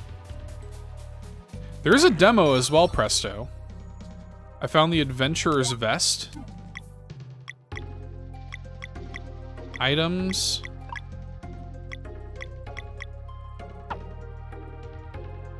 I don't know if it matters. It's almost like the HD 2D engine, but it looks somehow better. Yeah, I mean, like, it's got, you know, it definitely has, like, its roots. Okay, equip. Let's put that on her. See, that's the thing, man. There's, like, no good place for me to put my face. There's, like, they use, like, so much of the screen real estate. There's, like, no great place for me to put myself. I feel like I need to buy this just to see it on the Switch OLED screen. Yes! This looks probably amazing on the OLED screen. I can't wait to play this in handheld.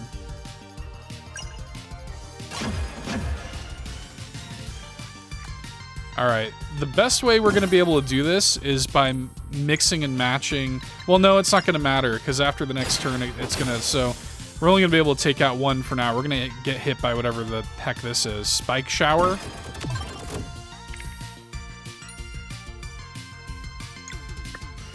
Gonna need to heal. So let's eat a tomato club real quick.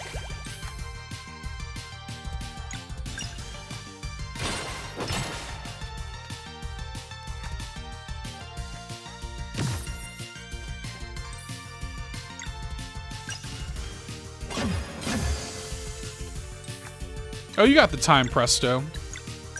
Play the demo. It's like, what, an hour long?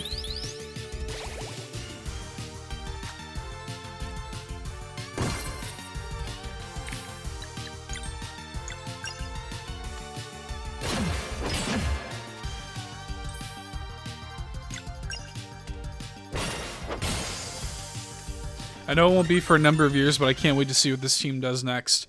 Yeah, like, you know, like I had issues with the Messenger, but I still think it's really good. You know, like they're a very talented team, no question.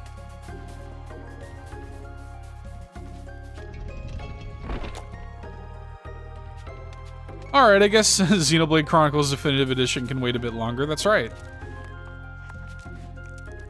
It's not going anywhere. This is gonna be a key, I bet. Yep. And we take this. We drop this.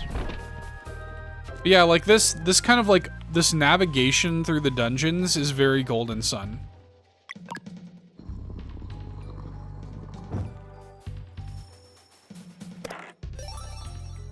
I got some mushroom soup. We like that. Learn the combo skill Mending Light. Okay.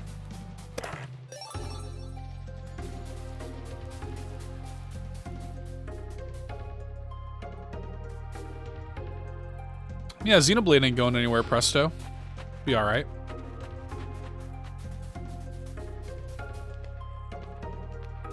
The Messenger is one of my friend's favorite games. He's been trying to convince me to get it for a while. Unfortunately, you know me and Metroidvanias don't mix. It's interesting. That game becomes a Metroidvania. The first, like, half of the game is not a Metroidvania. It's like a level-based, like, Ninja Gaiden sort of thing, and then it winds up actually becoming a Metroidvania, like, midway through. Spoilers, I guess. I'm happy we're getting Excitebike 64 this week, but I'm also ready for Golden Sun to come to NSO. Yes! I love Golden Sun. Those games are so special to me. My cousin and I played so much Golden Sun.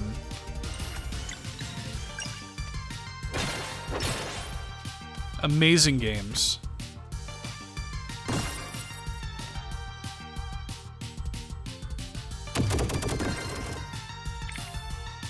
Okay. I'm probably gonna use...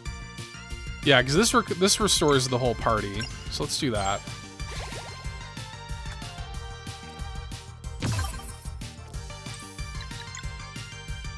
Let's do a Solstice Strike on this Joker.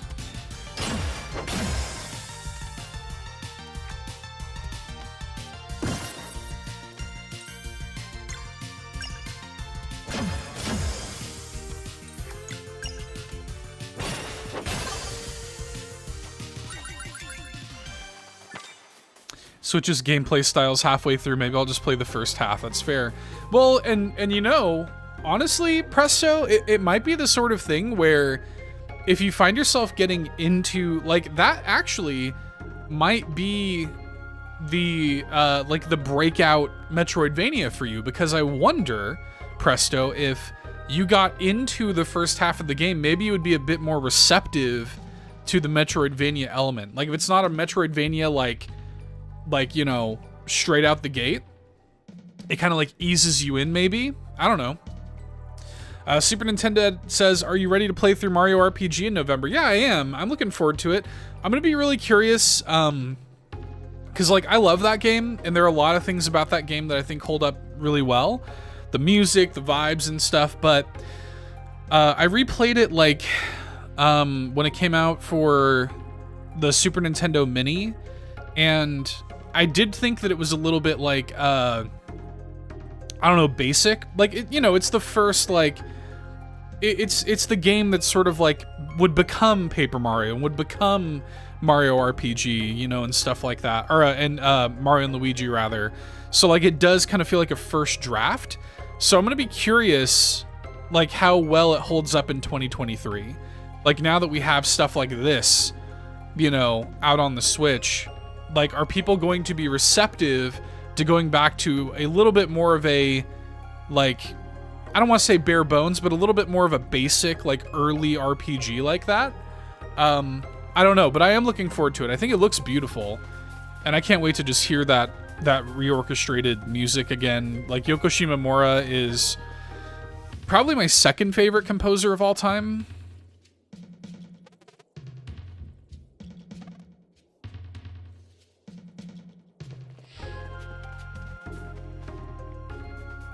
So that's actually maybe what I'm looking forward to the most. Set up a campfire.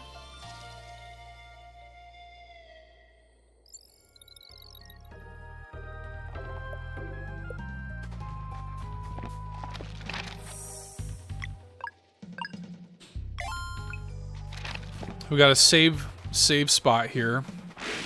About to say, this certainly looks like a boss arena. We'll see how much they end up changing it. If it's just a graphical upgrade, then I think people will be disappointed in it, even if at its core. It's still, like, I think it's going to be good. Like, I do think it's going to be good, but I do think that there are going to be people, especially RPG fans, like, if you are a, like, hardcore RPG fan, and, like, you come into Mario RPG thinking it's going to be, like, a little deeper, it's kind of not. You know, like, it's not a super deep game. Like, I love it in a lot of ways, but, you know, like, pretty much all of the games that came after it are deeper mechanically, deeper from a story perspective, you know, but the vibes are good. Like, the vibes are there, the music is there. Like, I think it'll be worth playing for, like, the vibes and the characters and stuff, but I do think that people are going to come into it thinking it's going to be maybe a bit more than it is. Another thing that I do really like about Mario RPG is it's not super long. Like, the last time I played it, I think I did it in like 22 hours or something like that. It's not like the longest RPG in the world. So I think it's just going to be like a nice, like, polished, well-made little playthrough. And Presto makes the Diamond and Pearl remake comparisons. And yeah, I do, that is kind of the vibe I get. I think that's a good comparison.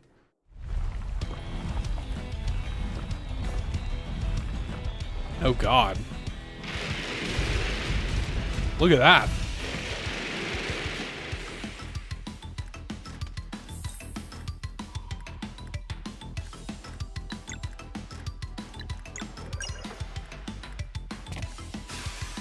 Probably not smart for me to do this straight away. Oh, it's vulnerable to it, so there you go. Is it vulnerable to sun? Also? It is. It does look like a Pigman boss, doesn't it?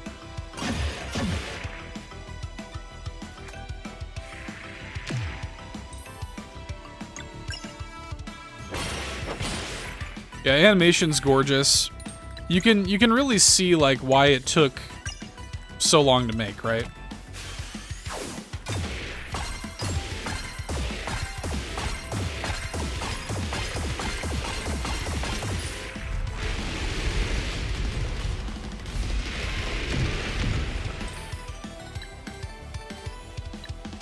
We just about have a combo. Don't really need to heal yet.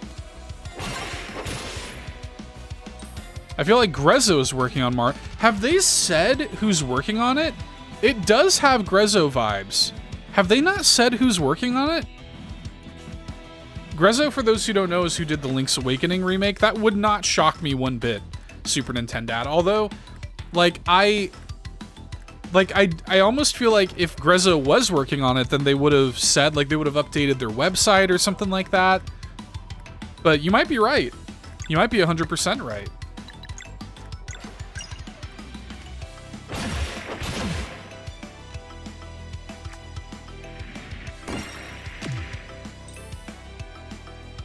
They haven't said yet.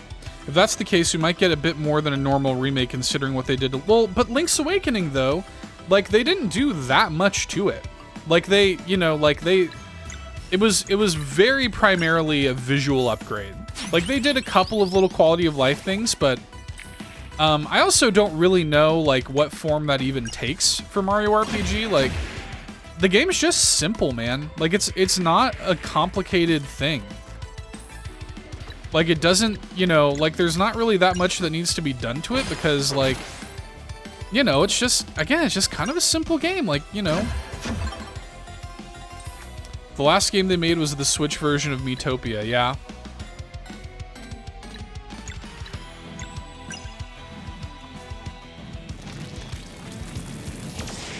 Yeah, they gotta be up to something, right?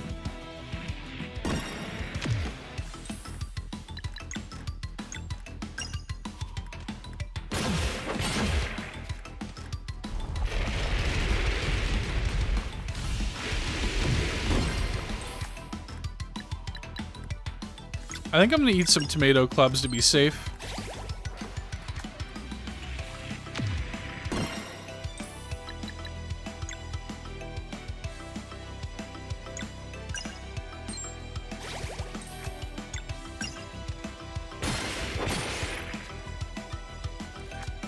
A baby's first RPG. Well, and I don't even mean to sound like reductive about it like that, because I know that, you know, like I know that people have a lot of like love, you know, for that game.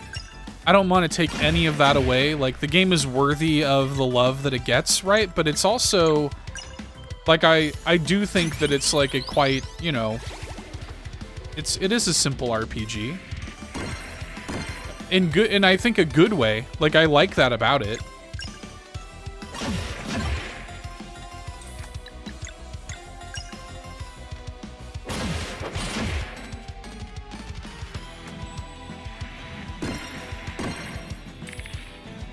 Tomato clubs aren't the same when Garl isn't making them. That's right. They just don't hit the same, man.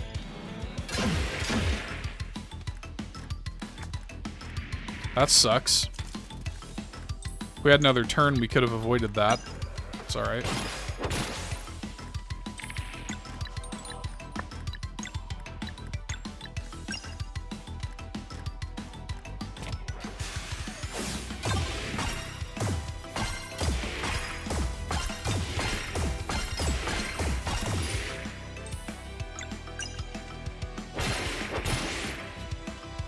I'm just saying that maybe I'd be the one to start like my younger brother on, because it's, yeah, I think so. Like, I think it'll be great for stuff like that.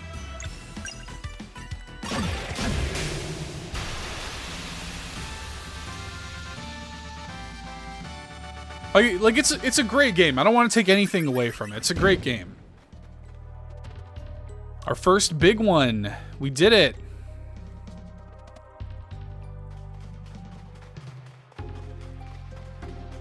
I want to go in here, though. Yeah. Adventurer's Vest.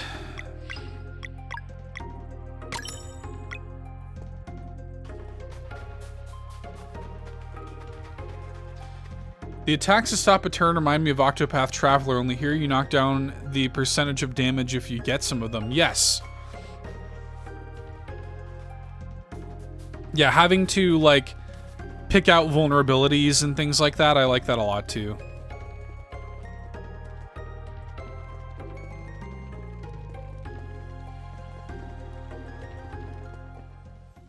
It is Octopath Traveler-ish.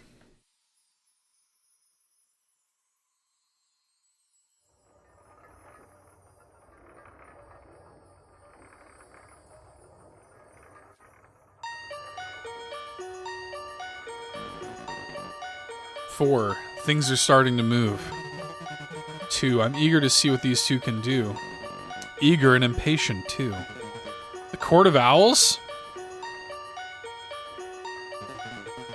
Three, you know what to do.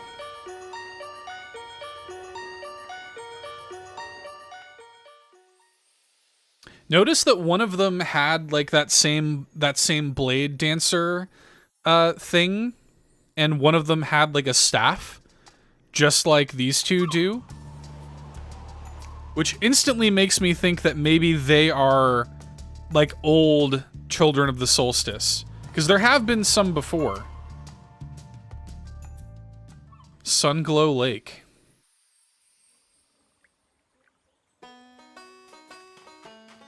Talk about Stardew Valley vibes right here.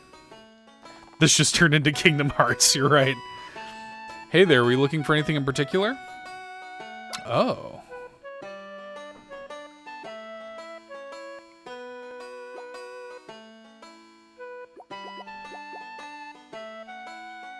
Move myself so I can actually look at this.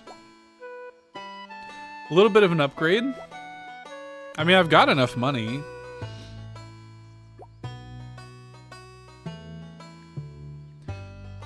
Yeah, you're probably... It might well be. That wouldn't shock me one bit. If it's us in the future, probably right. I'm gonna save my money for now. Also, is the shiny pearl... I'm assuming... Okay, yeah, valuable meant to be sold, yeah. I'm glad they... I'll hold off for now. I already have 2 Adventurer's Vests. I'm good on that. And this is, like, this is an upgrade, but I don't know if it's worth me spending, especially when I only have 83 gold. I don't want to spend, like, most of my gold on that right now. Yeah, that wouldn't shock me one bit. That was just the first thing. I noticed that right away. Like, they have the same kind of things as we do.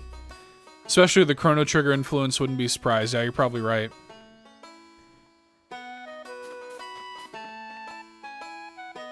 Oh, we got fishing? Whoa.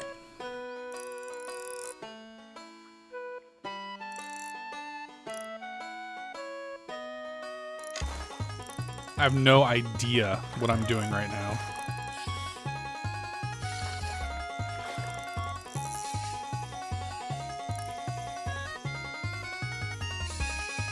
I want to break it. Yeah, I have no clue what I'm doing.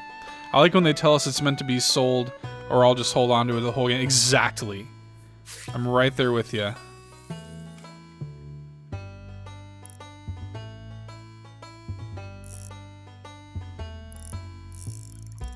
Yeah, well made. I have no clue, like, what the mechanics of it are, though, is the thing. Notice me. There we go. Gotcha. It's some sort of jellyfish. It's a man-o-war. Oh, I can fillet it.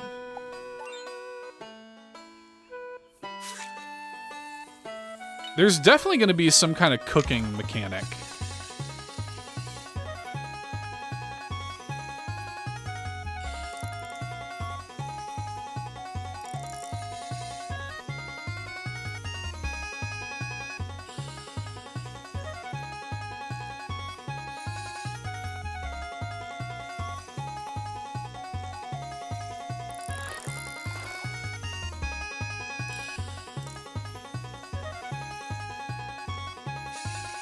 Sue's got like a lot of fight in him.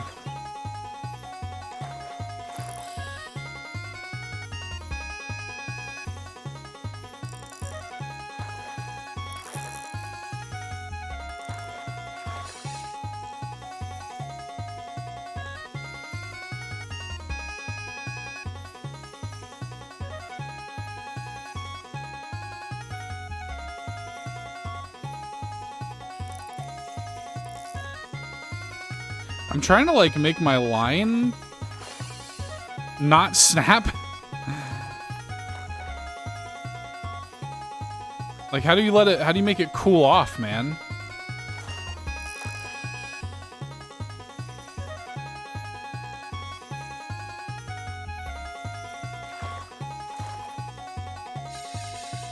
Yeah, that's not happening. I don't know what I'm doing wrong. I don't know how to do it. I actually had an idea for a fishing game where you control the hook independent from the player character and use the hook to fight demonic nightmare fish. Well, that sounds good to me.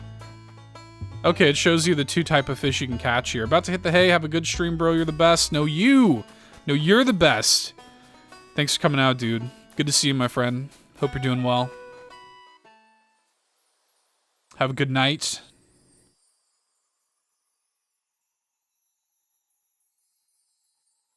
I'll learn how to fish someday.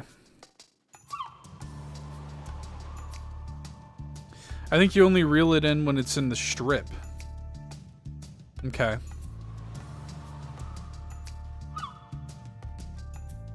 It's a solstice shrine. Mountain trail is where we're supposed to go. What's the fun in going where we're supposed to go?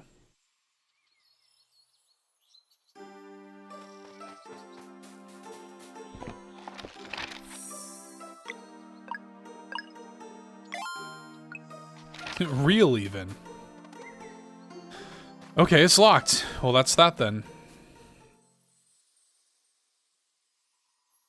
I knew what you meant. It's all good.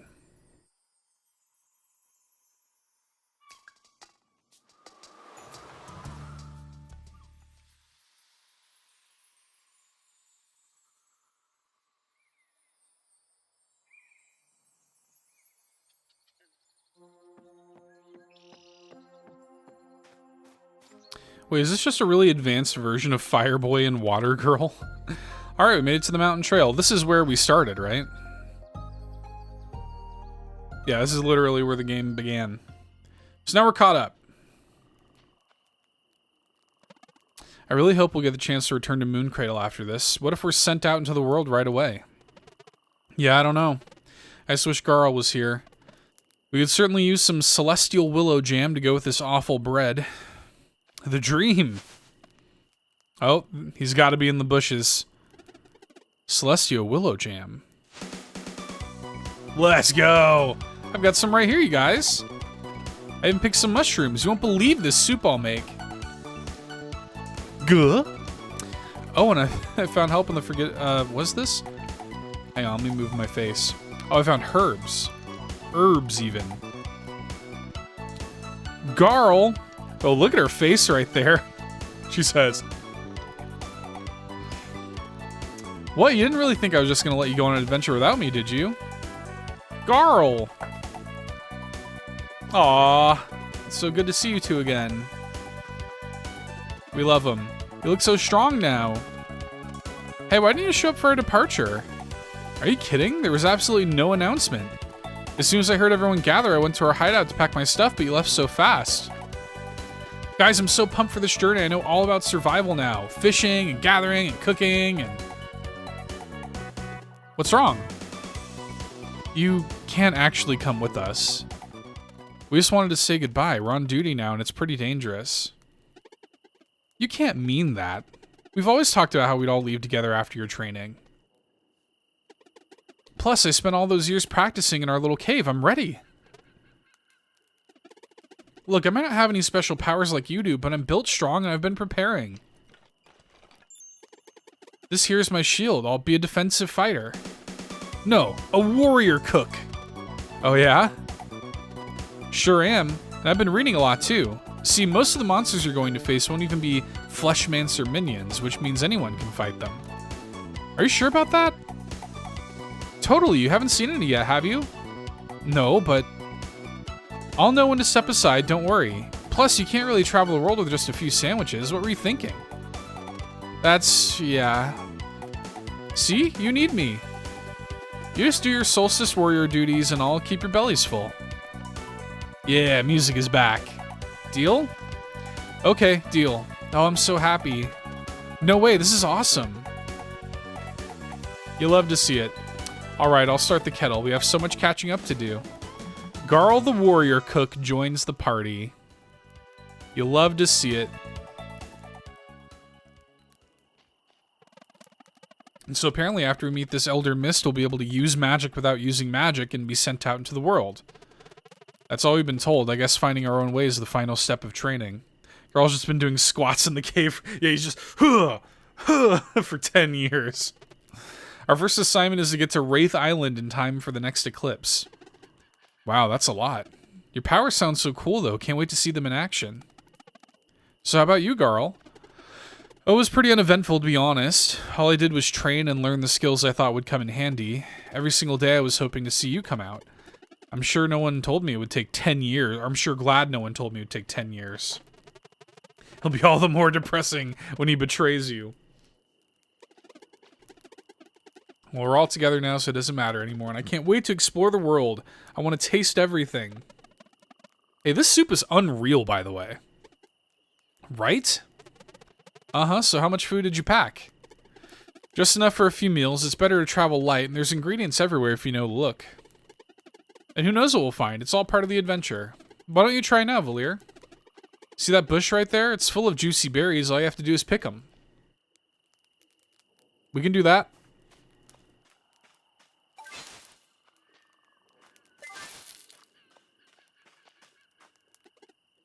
I'll make some jam with the berries I picked. Just interact with the campfire and get ready to cook.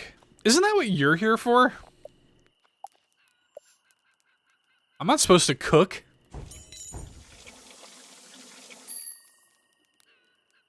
Nice. We can eat that jam later when we need to heal up. Thanks for the tips, Garl. It's going to come in handy for sure. Don't mention it. Ready for some sleep and nothing but the stars above us. I'm loving this life already. Garl, I'm really glad you're here. I was just about to say that. Me too, guys. I wouldn't want to be anywhere else. Good night, then.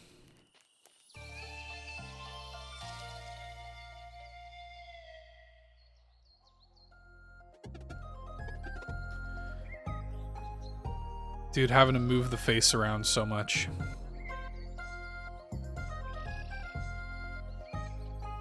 You all ready to go? I'm excited to see what this Elder Mist looks like. Should be straight up. Let's keep hiking. I like how, I do like how all of your party members are out, too. Gotta love surviving on a diet of tomato clubs and jam.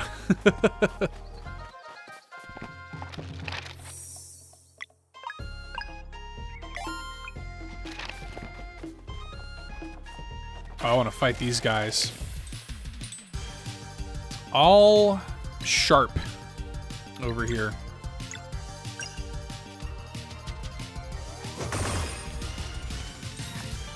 I'm only going to be able to take out one of them. The other one's going to get to use their little spike barrage thing. Spike shower, that's what it is.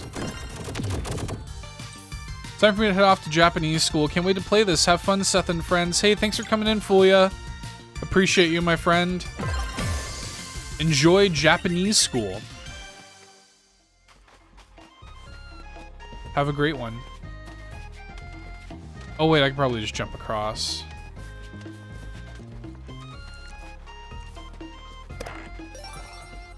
An abacus. What does that do?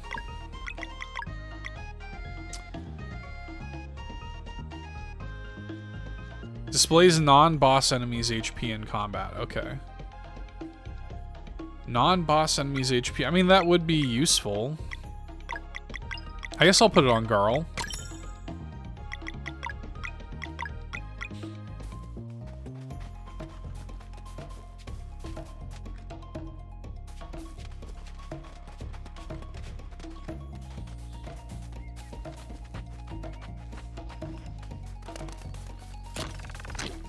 Kick that. Is there anything down here?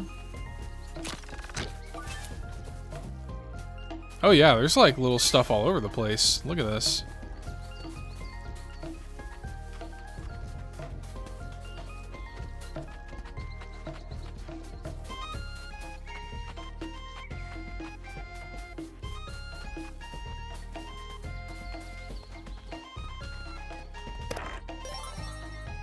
Found some basic armor, which is good because I don't think Garl has any armor. Oh, he can't wear it.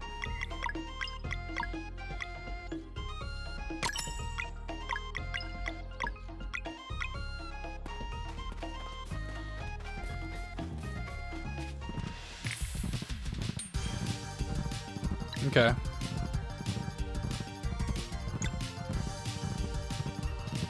Does need 2 blunt on him. There we go. What's unfortunate is I'm not going to be able to stop that one anyway, so it's fine.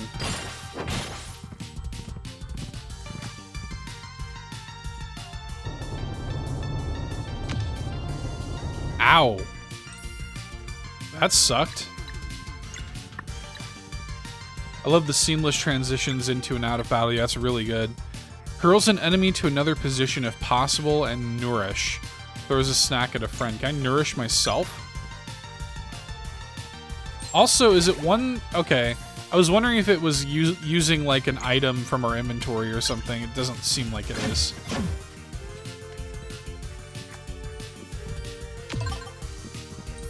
Totally messed that up.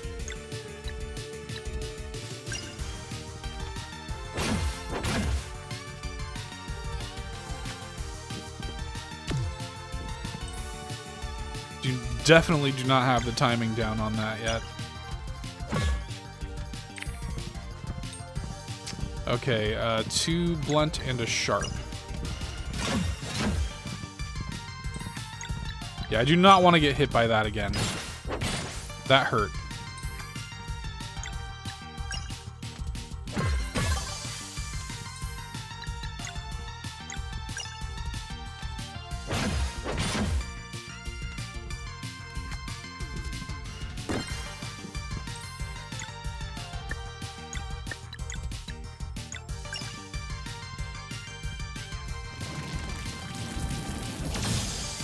Oh, and they're vulnerable to sun. Good.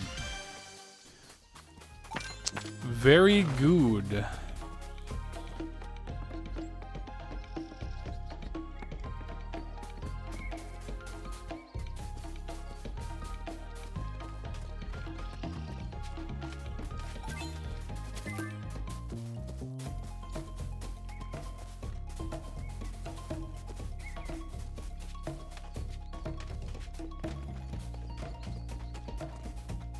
Yeah, the game's beautiful. Runs great on Switch, too.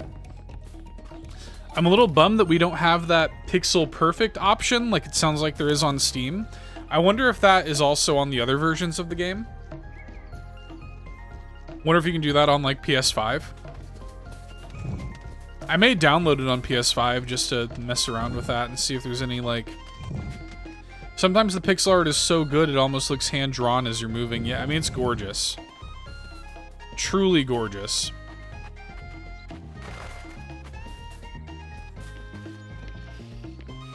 Just the painstaking level of detail, man. It's out of control. It is out of control. All right. Oh, I don't have enough to use the... Can I can recover some of his MP. Maybe that'll be enough to...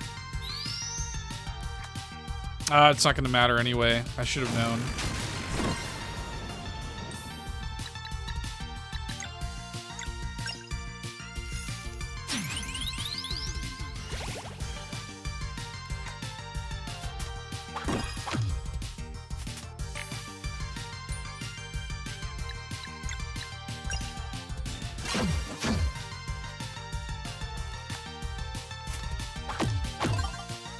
Ow. I'm not trying to get hit by that. Yeah, watch out, Zale. He'll be okay. I'm gonna heal him up.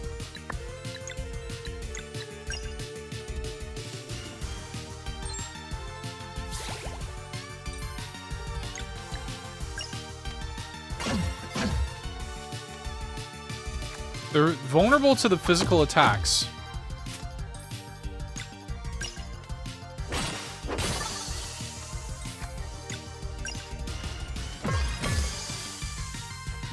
Garl actually does some pretty good damage, though. Like, he's all like, oh, I'm just a defensive guy. But he does some pretty decent damage, man.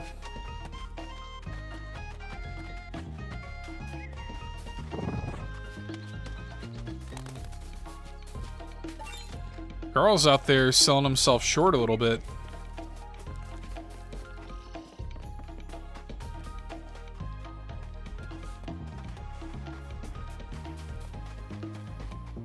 Who are you? Hey there, were you looking for anything? Oh, it's a merchant. Not really, like, I'm kind of good.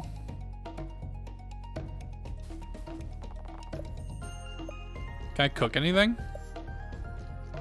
Oh.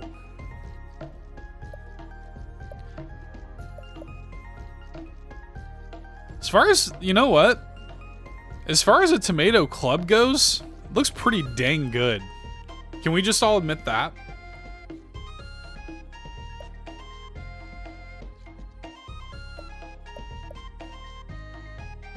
It looks pretty dang good. Oh, look at this.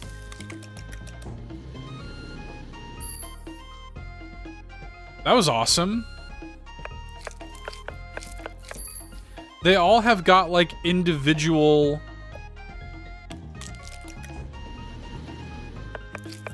That's so cool.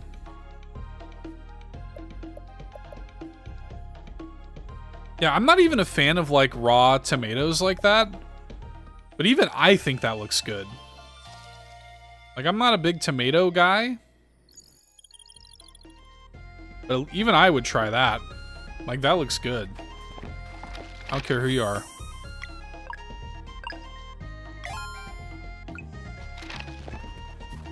And it's officially Tuesday there, eh? It's been Tuesday a little bit for, I guess, an hour here. God, is it really 1 a.m. already?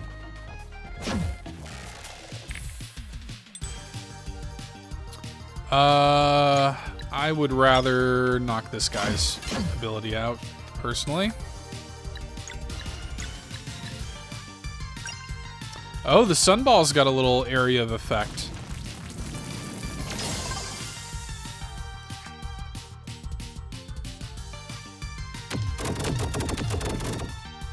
I know this will look great on the OLED, but I played most of the demo on the Switch Lite.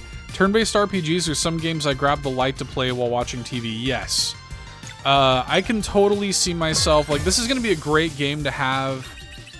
A lot of times, I'll be editing audio for one of my podcasts or something, and I'll be here, you know, at my desk, at my computer, editing audio, listening back to audio, whatever, and I'll have my Switch OLED here on the desk next to me, and I really love playing games that way. That's how I do, like, a lot of my gaming these days, and I think this game is going to be great for the OLED. And I love playing it in handheld mode, like, when my wife is home and she's on the TV doing whatever she's doing, watching a show, playing a game or whatever, and I'm on the couch next to her. I love, you know, I play, you know, whenever I'm not streaming, if I stream, obviously it's docked, but otherwise I'm usually playing handheld. I'm probably like 80-20 handheld.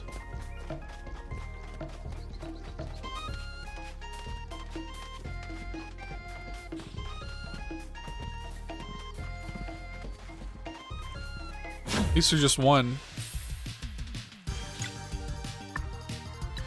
He was weak to sun. I wonder if he's weak to moon as well.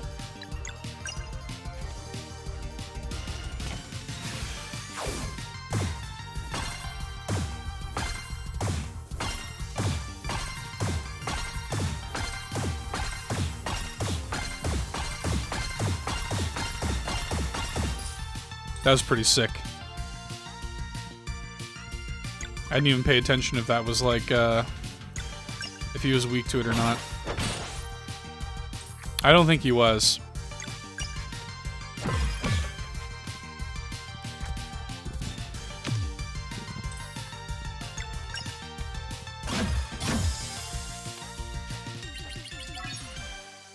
Oh yeah, if I wasn't making content, I'd probably be 90% handheld. Yeah, that's exactly it.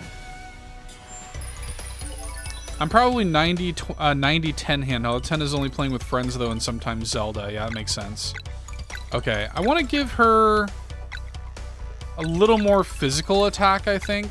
Although, no, her physical attack's in good shape, and it's getting 2. So, I'm gonna give her magic attack a bit of a boost, I think. I want to try to keep it somewhat even. His magic defense is pretty low. His defense is only... His magic attack is actually quite high. I don't want... See, like... But I do want him to have more MP also.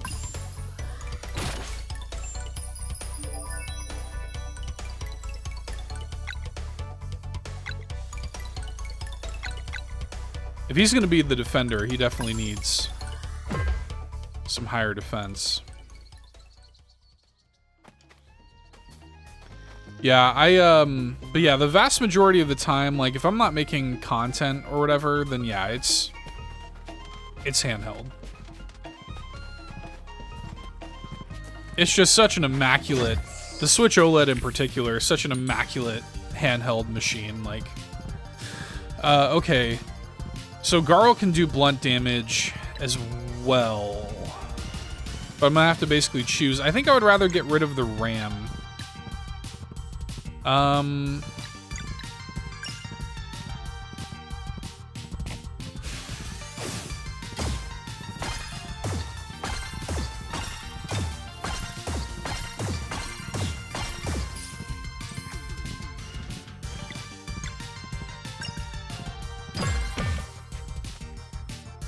Because he'll do lightning, thunder, and like that hurts, but like the RAM hurts more. Did you pick stat bonus every level up in Chrono Trigger, or is that a Super Mario RPG thing? When I see if I mainly think of Mario and Luigi. Yeah, I don't think Chrono Trigger's... I think Chrono Trigger's... I mean, it's been a minute since I've played Chrono Trigger, but I don't think you... I think that's more of a Mario and Luigi, Paper Mario kind of scheme. Let me heal myself. Although I don't want to be completely hosed on MP whenever there's another sun-related bonus.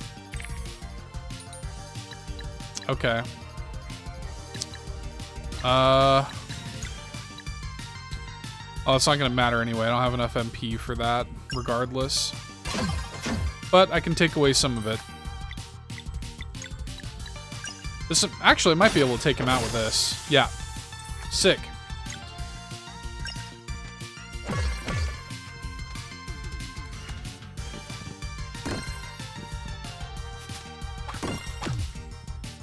I do have a combo as well.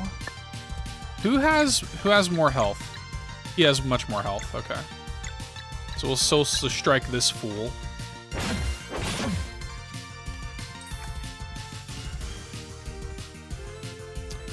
If I made an RPG, I'd definitely use action commands. I mean, yeah, right?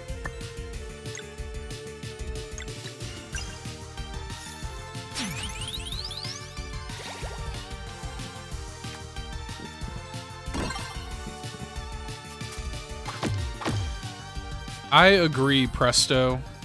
It's the way to go. Go ahead and take you out.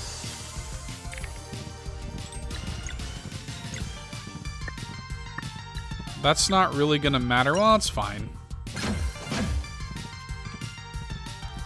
It's gonna hurt, though. Who's he going after? Okay, that's fine. Didn't take him out.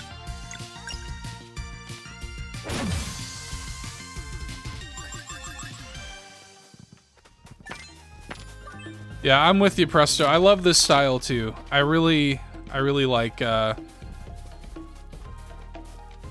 the sort of like, yeah, the timing based, you know, moves. Did I already go in here? I did, right? Yeah, I could use the rest though.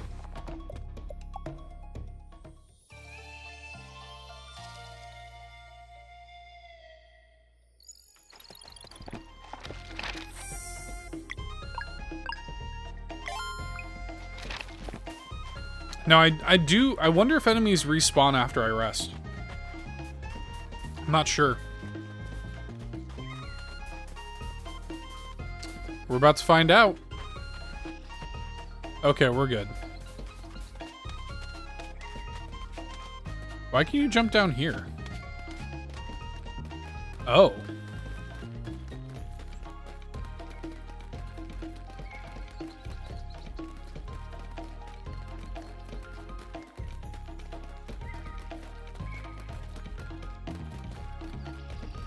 Thought there was some kind of hidden something here, maybe.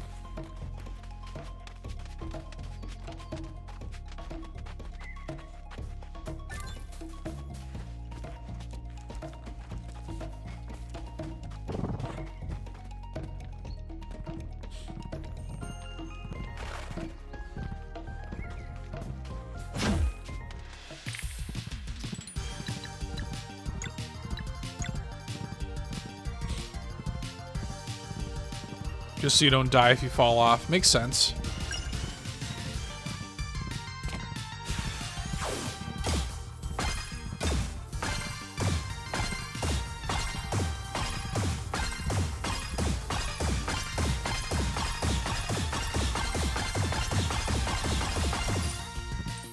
That was pretty sick, though.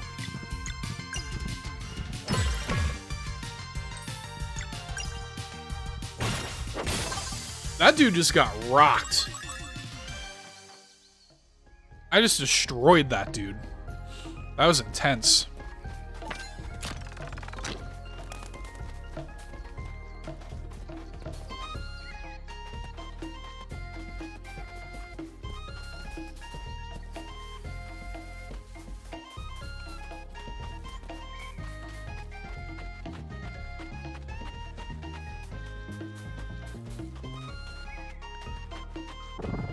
I love stuff like that too, where like it rewards your skill, you know?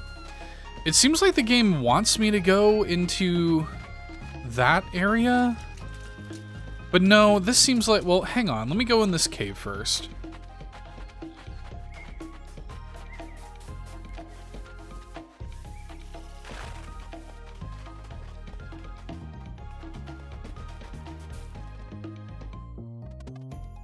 Okay, well, alright, never mind.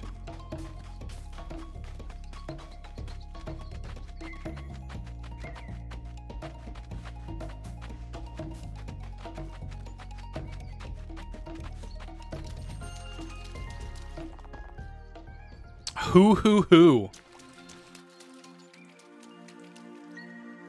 This is gonna be Elder Mist.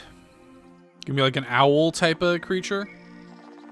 2 children of the solstice have come for their rite of passage, but I also sense one who does not belong here. I like how Garl's just like smiling silently. Is he brave or foolish? Who? Let's find out. Oh snap. Welcome, young adventurers, to this sacred pond. Nice to meet you, Elder Mist. My name is Garl.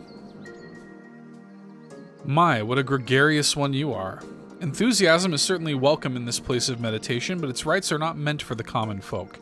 Do you think you might pick up Fae Farm next month? No, I don't think that's for me.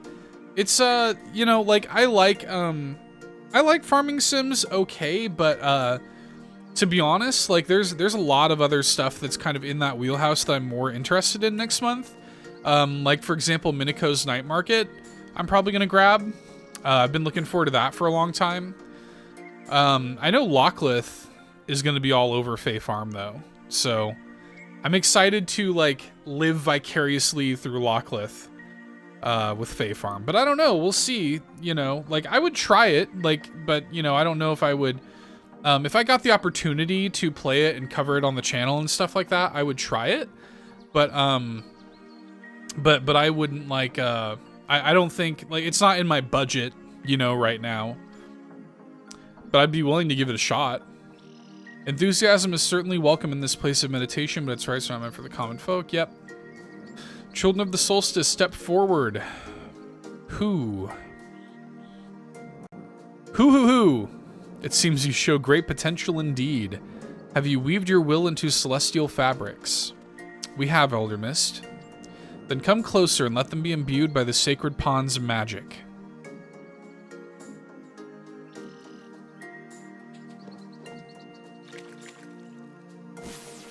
We're tie-dyeing our shirts right now. A tremendous resonance. Wear them with purpose, so they will augment your innate magic. You shall henceforth have light in the darkest places and protection against the minions of the Fleshmancer. I don't feel any different. Yeah, me either. Rest assured, the ability to use magic without using magic has taken root in you indeed. What are you talking about? What does that even mean? And how does it work? It arises from need. In the many battles that await you, victory will often demand the use of more offensive magic than one can sustain through spells alone. That is why attunement to live mana is paramount. Live mana? Who? It allows your attacks to draw upon the magic bestowed upon you at birth. And judging by the resonance you create, this power should even extend to your traveling companions. You are ready. Live mana will start manifesting for you the next time you enter battle. Are you ready for your final test?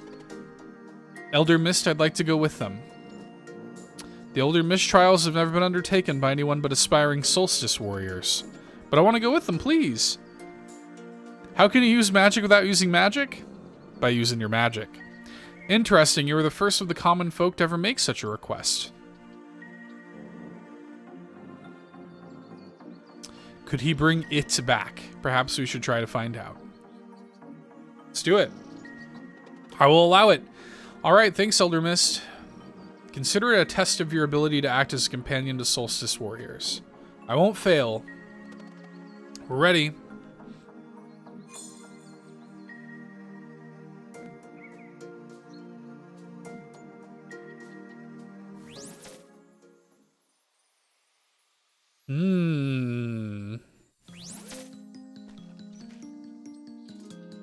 Oh, snap. Welcome to the Elder Mist Trials. To pass this final test, you must bring the 3 big relics together by completing their associated challenges. The monsters that will try to stop you are immune to physical attacks, and the use of offensive spells is prohibited. How then? That is why you must use magic without using magic. Duh! Live mana can boost your battle actions with a portion of your magic attack. Embrace this power and your training will be complete. Okay, we'll try it. The trials await. Should you wish to return for a while, simply close your eyes and concentrate next to where you just appeared. Godspeed.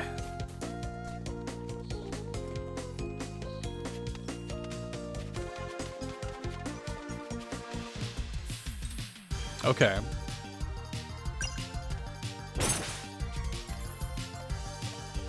That attack did nothing. A spell would probably do it, but we can't use them here. Guess that's the part where using magic without using magic comes in. But how? Hey, some little orbs appeared and I attacked. Maybe that's live mana. Could be. I feel a kind of pull towards them. Yeah, I feel it too. Let me try something. Boost. Oh, that's right. I remember this. Whoa. It worked. How does it feel? Like power. So if I attack it, it should do damage, magic damage now. Let's go. Boosting has been unlocked. Regular attacks will now generate live mana. Hold ZR and press A to absorb a charge and boost. Up to 3 boosting charges can be stacked, each adding a portion of your character's magic attack stat to their next action to increase its power. In the case of regular attacks, the character's innate magic damage type, if they have one, is also added on top of their... Oh, so that's very useful.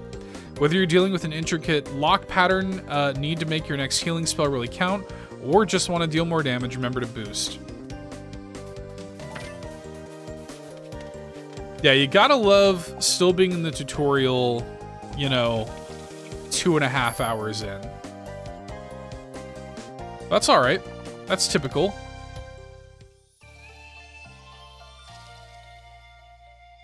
Classic JRPG vibes, right?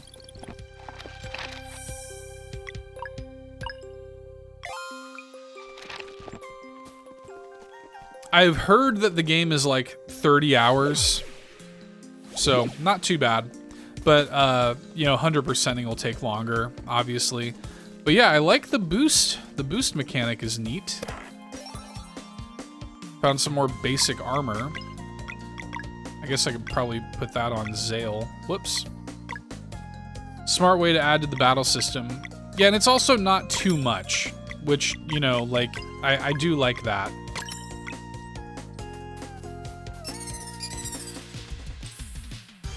All right, but before we even do that, we have to, like, attack normally to even generate the orbs. To even generate the live mana or whatever.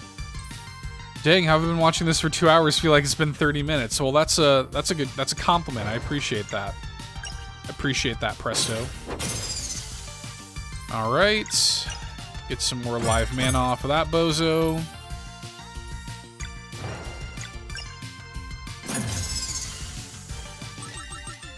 Just drop some garbage bags.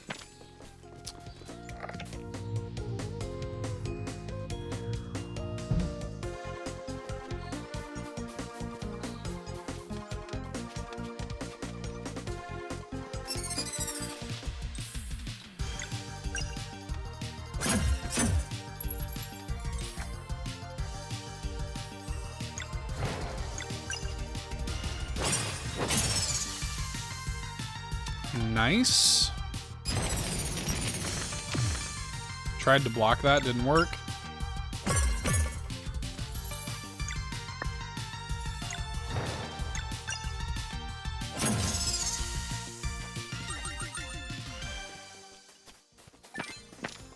Getting all kinds of stuff off of these guys.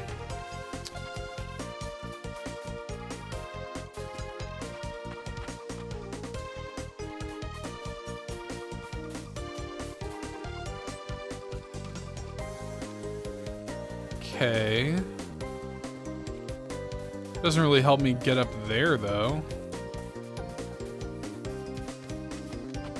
It's a shortcut over here, but it doesn't really help me get up there.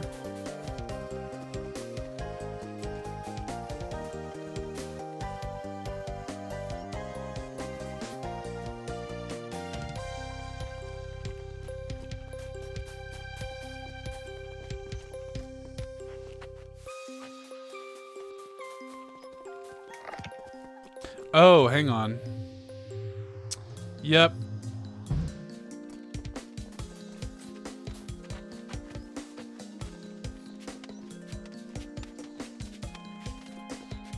I should heal. Who is it that needs health? Yeah. Valir could use some health. Let me just give Valir a little tomato club. Just, you know, a little something to take the edge off there.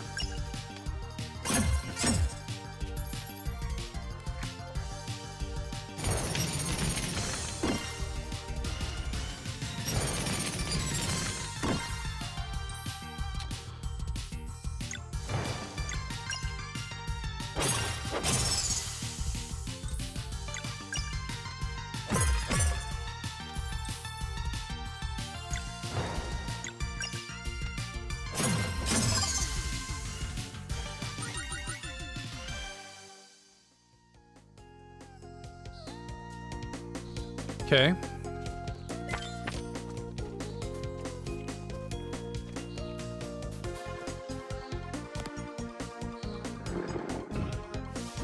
Oh, I'm out of cereal. It'd be like that. I have cereal. What kind of cereal are you eating, Presto? I have some Honey Nut Cheerios. Which we usually keep Honey Nut Cheerios in this house. Oh, it's been berries that I'm picking up. Are you planning on picking up the Scarlet and Violet DLC? No. To be honest, yeah, that comes out in like 2 weeks, doesn't it? Unless I hear that the game, like if that DLC launches with, say, a patch that is improving the game in a significant way, or, you know, even comes slightly close to what they promised, then I would consider it. Because I actually think the DLC looks cool, but unless I hear that, like, that things have actually improved, then I'm not interested in supporting that game any further. I like the game, but I need to hear there's been actual improvements made. before I start getting interested in DLC and everything else.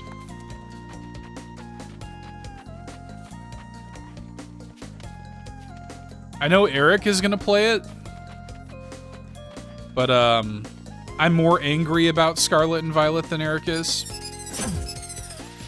Oh, and if you manage to get hit off on them, you can actually, that's neat. You can actually go ahead and get some live mana right out the gate. That's pretty cool.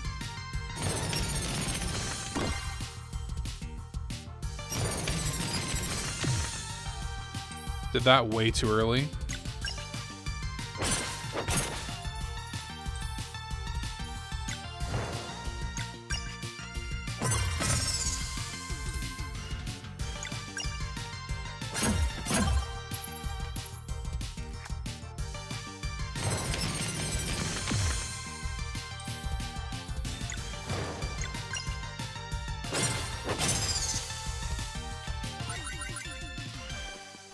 Oh, honeygrams? Honeygrams are good. I haven't had honeygrams in a minute.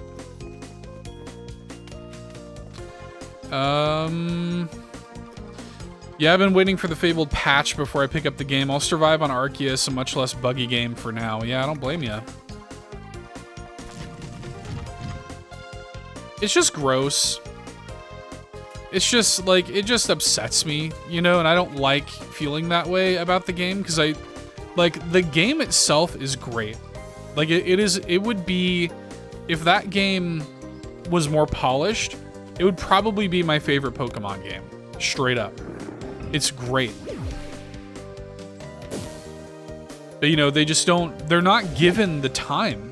You know, nobody wants to spend, the Pokemon company doesn't want to spend the money to give them the proper development time to work on that game. You know, there should be... It's funny because, like, we all talk about Call of Duty, like, disparagingly or whatever with the annual releases, but the difference is Activision pays 3 teams to make Call of Duty games for 3 years. So there are different teams making Call of Duty games on 3-year development cycles so that they can keep up the yearly release cadence. Pokemon Company doesn't want to do that because that means they'll have to pay 3 teams to do that. Or even 2 teams, like, even if you just had another, you know, like, you just have to pay more developers. Like, that's the secret. Tap into a little bit of your dragon hoard of gold and, you know, and spend some actual money on these. Yeah, you can't make a great game unless you have enough time to make it, but if Pokemon keeps making the releases closer and the games keep selling, why change anything? Exactly. Like, they're not going to change anything because... like, Scarlet and Violet, despite its problems, still sold like 20 million units. Now, the interesting thing about that is, we did see a plateau. Now, this is a plateau of 20 million units. You know, yeah, they got 2 teams, but those teams are still working under duress. Like, those teams are still working in very tight windows. I do think they split Game Freak and, like, divided them, but even still, those teams are getting shared, you know, to work on the other thing. They need to have completely different development teams working on different Pokemon games. And I kind of hope that's what we're leaning towards. I kind of hope that we can have a Legends game one year, a remake another year that's done by Ilka or whoever else, and then, like, your mainline new generation. Let that have a 3-year tail. That would be really nice. I hope that's kind of what we're looking towards, but I don't know if it is. But we did see Scarlet and Violet plateau. Like, it sold 20 million units very quickly, and then I think we just got, like, financials recently, and I think it's only at, like, 22 or something like that. Like, from launch, you know, over the course of, like, you know, 9 months now, it's only sold like a few more million than it did in its first week. Like, it had a huge drop off. So, you know.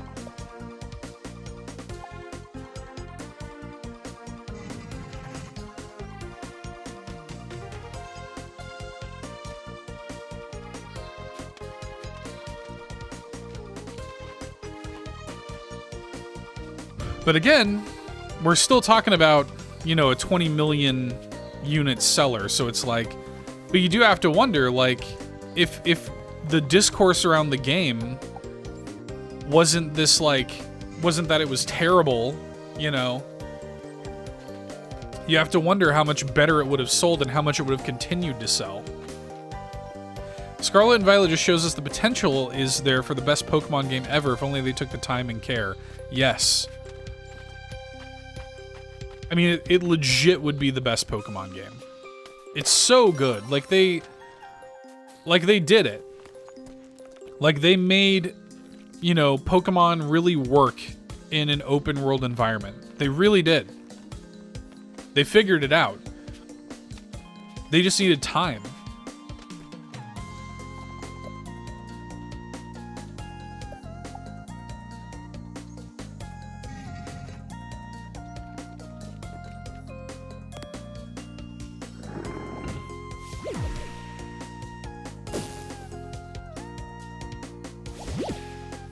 All right, is it about to be boss fight time?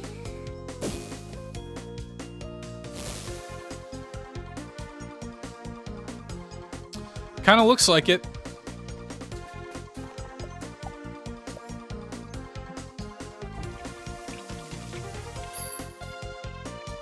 That's the weirdest part. You'd think most of the sales would be from parents or children buying the game without knowing about the issues, but that must not be what most of the copies sold. I think it is.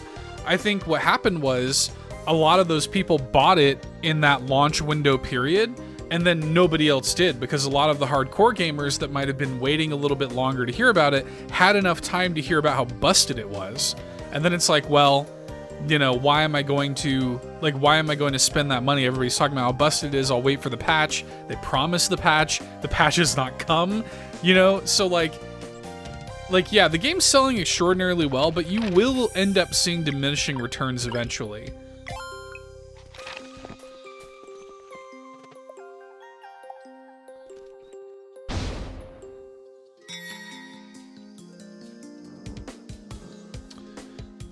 Let's do it. We finished the preparations. We understand the power of live mana. The use of spells is now allowed again. Well, good. Oh, snap! Face me, children of the solstice. Let's go. Okay.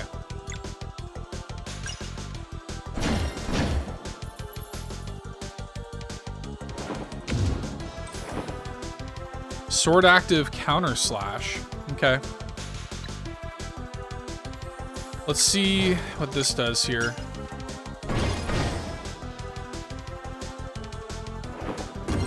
So when he's got his sword out, he will do a counter slash. Yeah, he's gonna tear me up. Isn't there something that recovers the whole party? I guess not. Let's give this to myself, yeah.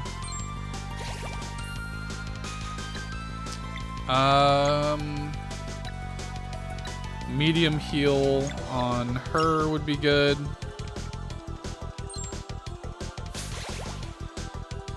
So I wonder what I can do to avoid getting the counter slash. Or if there is anything I can do to avoid it. Maybe magic?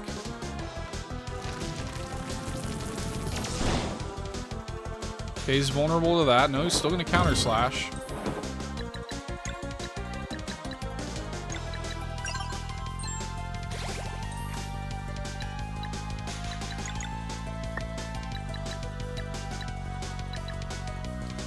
Five MP, I'll give that to myself, so on the next turn I can heal maybe.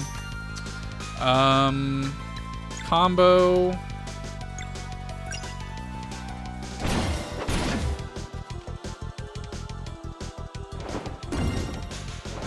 That counter slash is brutal, dude. That is rough. Okay. I need to hit him with the old razzle dazzle here. If he's charging, is he still gonna counter slash? I guess we're about to find out.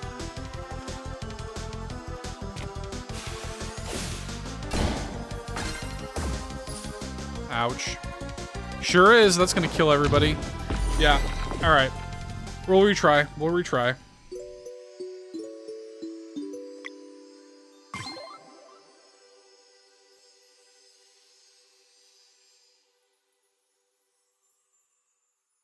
I was kind of hopeful that since he was charging that, he wasn't going to counter slash.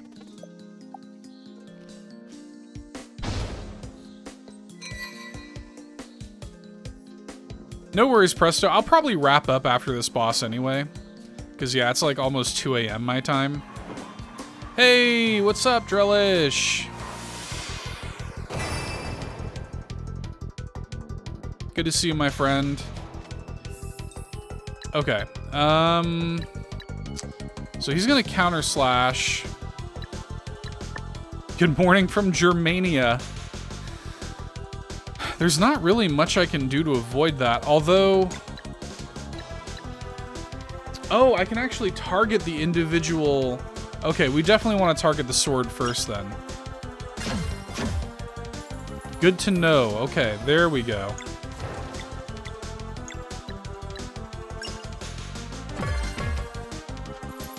I see. If we target the sword, it is not going to counter slash, it looks like. Okay. Are you having fun? Yes, very much so. I'm having a blast on how Seth's feeling about this boss. No, it's cool, but you have to know like the strategy, right? Okay.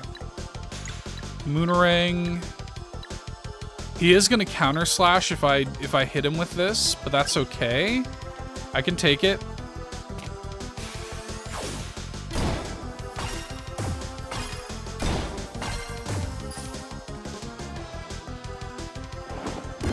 One counter slash is not too bad. We do need to go ahead and hit him with this, interrupt that spell. Okay, counter slash again, that's fine. Let's go ahead and get some magic going. We're gonna Solstice Strike that, hopefully take out the sword. Done. Let's go ahead and heal up Zale here. How much parrying is required? It's, like, timing is important. You do have to, you do have to, like, time your button presses and stuff like that. That is very important to the combat. Okay, so the sword is inactive right now, so we're good on that.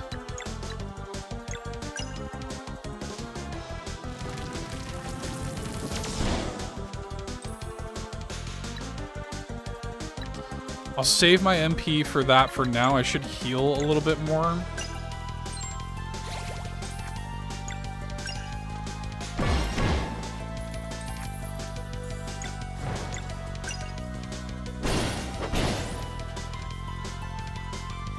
Elder Mist sword is feeling better. What a sentence that is. Okay, straight moon here. Why is the sword kind of giving me Eiffel Tower vibes? I can see that. Okay, Moonerang. We need to get 3 hits.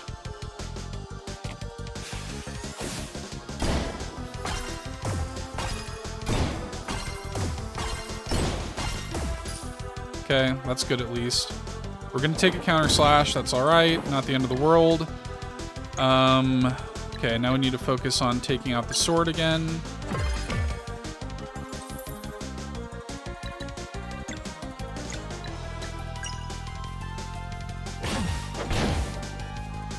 Looks like a French sword.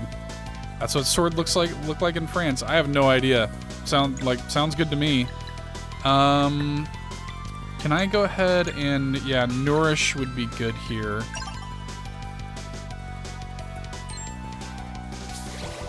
He is gonna attack. If he goes for Garl on this attack, okay, no, we're good.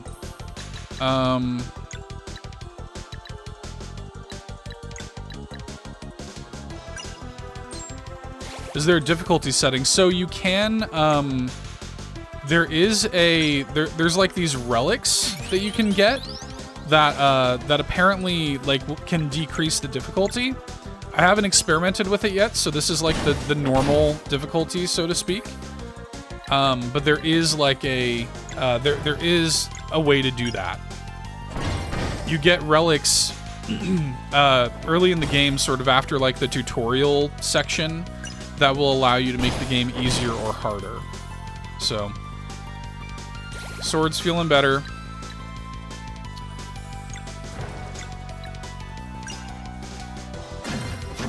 Gotta take out that sword.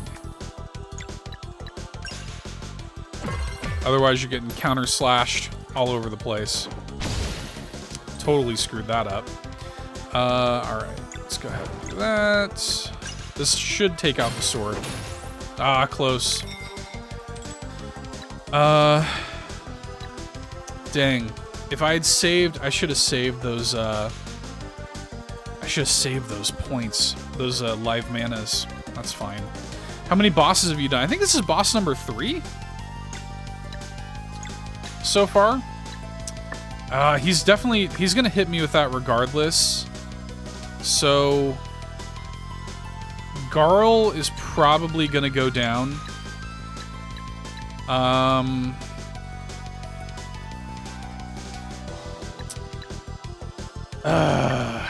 Let me try this.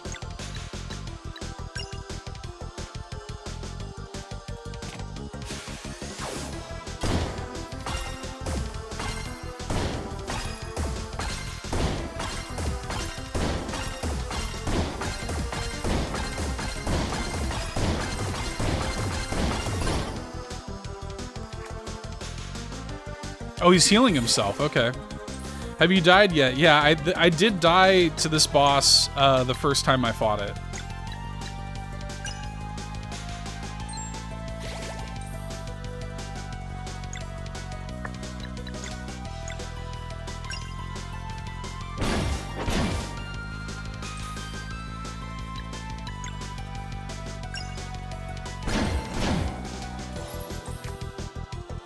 Okay, I'm gonna save the live mana, actually.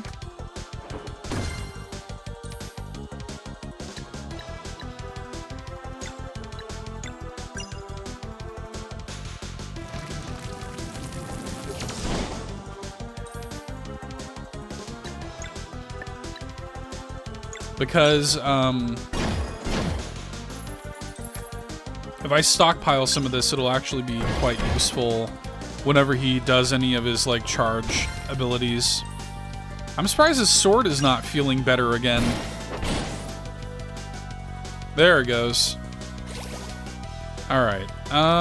Most important question for Sean later, is there a map in the game that isn't easily accessible? There's a world map. There's, like, kind of an overworld map, you know?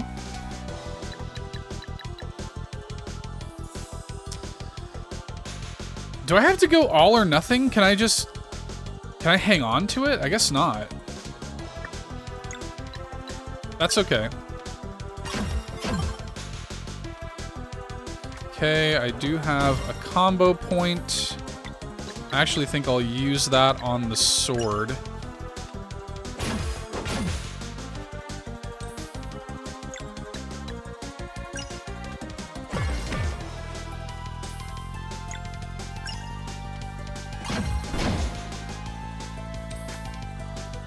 This game would be very hard to get lost in. Yeah, it seems like it. Like, it doesn't seem like there's a lot of danger of that happening.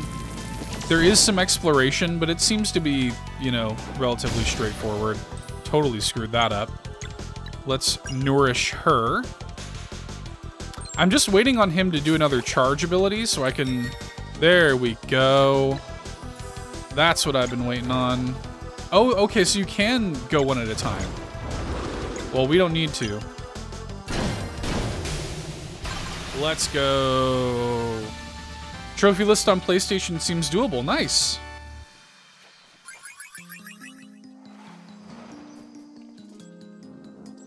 How formidable. A bright future awaits you indeed. I name you Solstice Warriors. Yes. We did it. Is a perfect PSP game. I can't wait to play this game in handheld on the Switch OLED. Oh my gosh. When you're ready to leave this place, find me back at the Sacred Pond and I will tell you of your respective prophecies. Then you'll be sent out into the world. Don't take too long now. Yeah, the combat system is really good and satisfying. The right amount of like strategy and timing. Really good. I used like so much of my food in that fight though.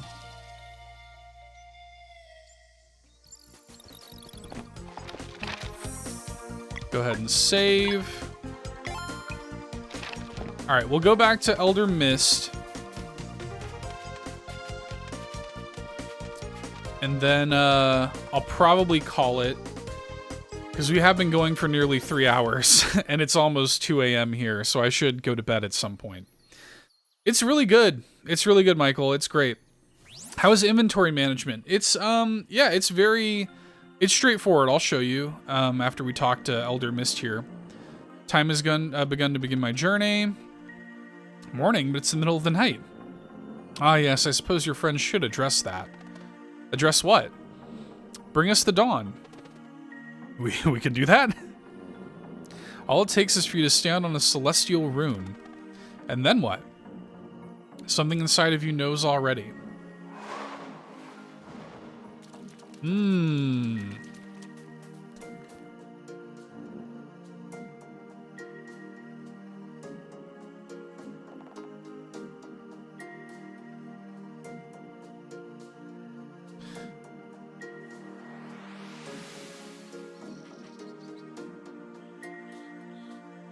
That's pretty cool.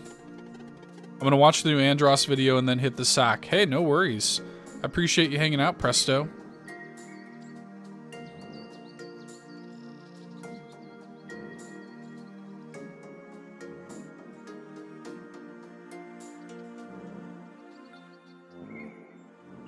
All right, my journey can begin.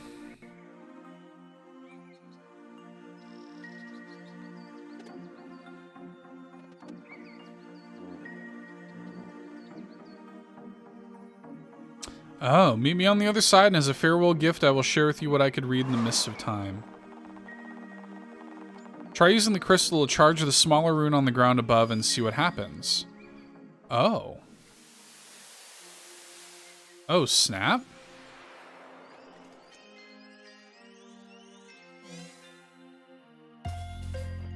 That's pretty cool.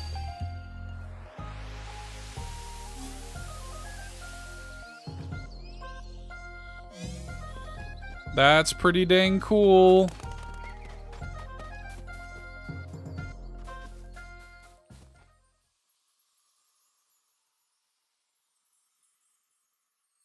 All good, all good.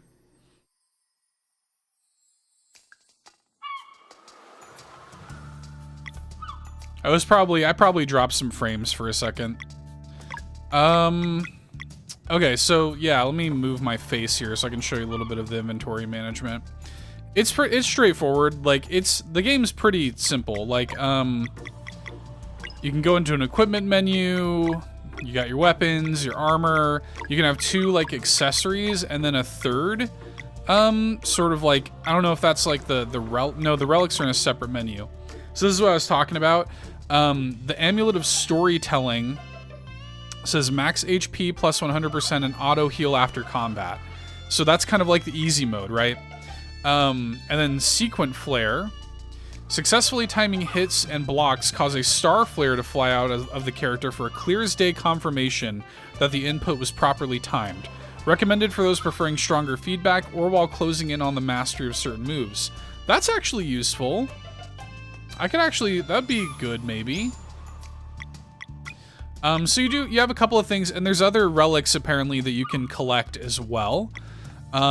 You've got your inventory, a lot of it's like food, and then you have key items. You pick up recipes to make more food. There's like ingredients that you can find all over the place. So I mean, like it's really straightforward in terms of like managing all of that stuff. You can set up camp. So yeah, it's not overly complicated whatsoever, which I like. The relics are permanent. Yeah, you can like turn them on and off. It's a toggle.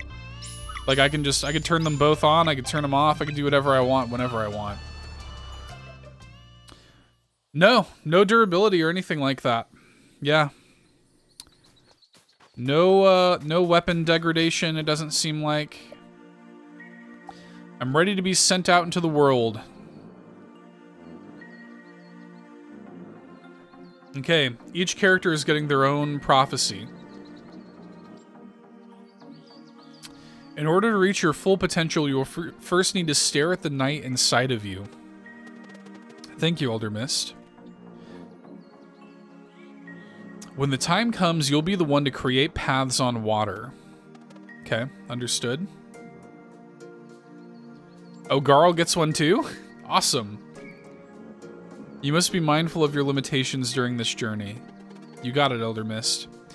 Personal score out of 10 so far. Oh man, I don't know. I don't usually like to give numbered scores to games. I don't know. I don't know how to answer that, but it's really good. I like it a lot. The mists are unclear in your case, but it appears your heart might be warm enough to soothe a long tormented soul. Okay, I'll do my best. You've now learned everything I can teach you. I'm sending you to Sleeper Island, where you are fated to meet a crew bound for adventure. Make friends with them, and they shall help you reach Wraith Island in time for the next eclipse. Yeah, no, it's great. I will say, I thought I did find the opening to be pretty, pretty slow. Like, very dialogue heavy, very, but once you sort of, I think the combat's great. The presentation of it, like the pixel art, the animation, the music is second to none. Like really, really top class in terms of that. Like the way it looks and sounds, like it is on point. I like the sort of lore, I like the world building and stuff so far, but if I did have a complaint thus far, I did think that the opening hour and a half or so was a bit slow for me, personally. But that's not uncommon for JRPGs either. Like, a lot of talking, you know? Which is fine. Like, I'm okay with that, but it's, you know, it's a little slow if I had to nitpick. But so far, I'm thoroughly enjoying it. To activate this giant, give it the name X-Toll to be sent to Sleeper Island. To return here, simply go to X-Toll and speak this one's name, which is X-Toll. Cool. That's right. I'm the... Whoa! We just got yeeted. Love you, Michael. Well, I suppose we won't be seeing each other for a while. Yikes. Looks like we're blasting off again.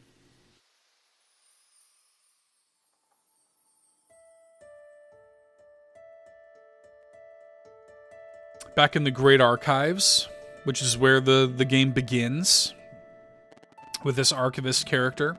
And so it was that Valir and Zale were sent off to begin their journey with their best friend, the warrior cook, in tow. In their quest to get to Wraith Island in time for the eclipse, they would soon come to grips with two very powerful wizards. One by anger beset, the other of life bereft.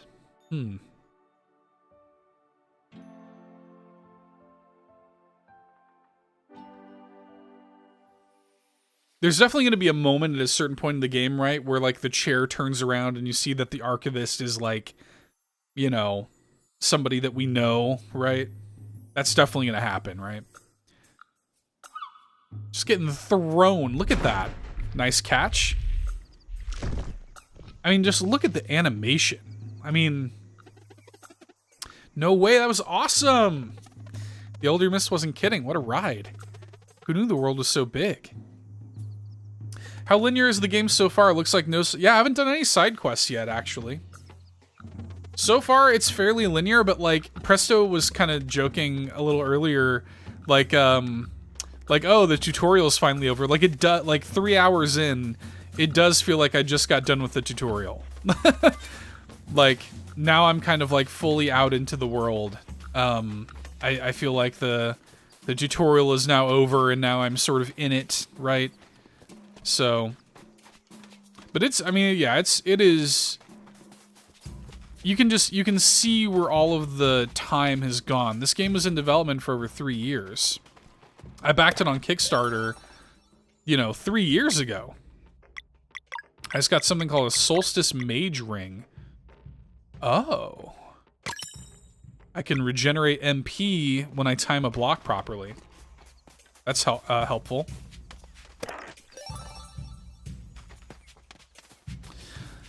The platforming and stuff reminds me a lot of like Mario and Luigi and Golden Sun. Like the navigation and stuff reminds me of Golden Sun. Can I swap team members? Yes.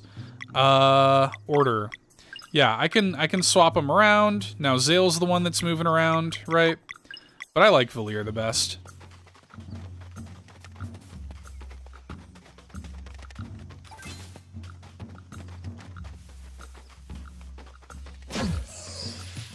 We already got a little bit of that. So this is great because, well, let me just do this.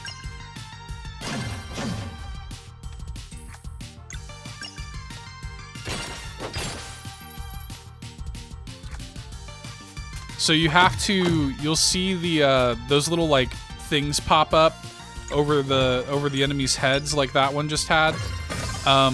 That shows you kind of like this right here. This shows you kind of what you need to do. I meant, can you swap the team with other characters once they become available? Oh, that I don't know. I guess we'll find out. But when these pop up, this means they're charging up an ability, and I can interrupt by using the attacks that are denoted. So, for example, I need 2 blunt weapon hits, which I can do with Valier here. Okay, and now that's knocked out, and now I need some sort of sun-based attack, which actually I can do with Zale by getting this life mana here. And now that attack is interrupted, right? So that's the kind of stuff that you kind of have to pay attention to. Kind of Octopath Traveler-ish in that way. A lot of verticality in the world design, which I like.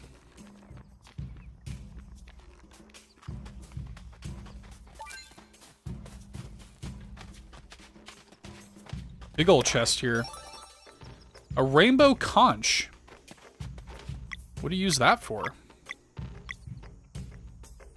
What does that say? Might interest a collector. Okay.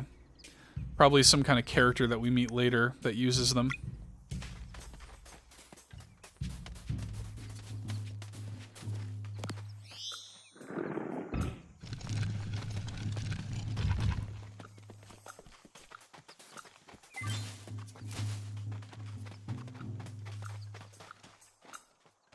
And now look at me. I said I was going to wrap up after that fight. Now I'm like...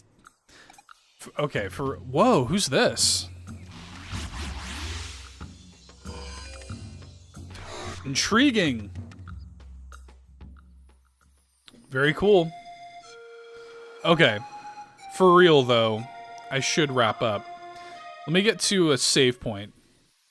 Can you highlight any of the stuff on the ground so you don't miss out on anything? I don't think so. There's, I mean, like, the stuff that, there's a save point. Okay, perfect. The stuff on the ground is, like, the stuff that you can interact with is typically kind of, like, glittery. Like you can, like this right here, like this wheat. See how it's got, like, kind of a glittery effect to it? And then, like, when you get close to it, a little pointer will appear. That means I can interact with it.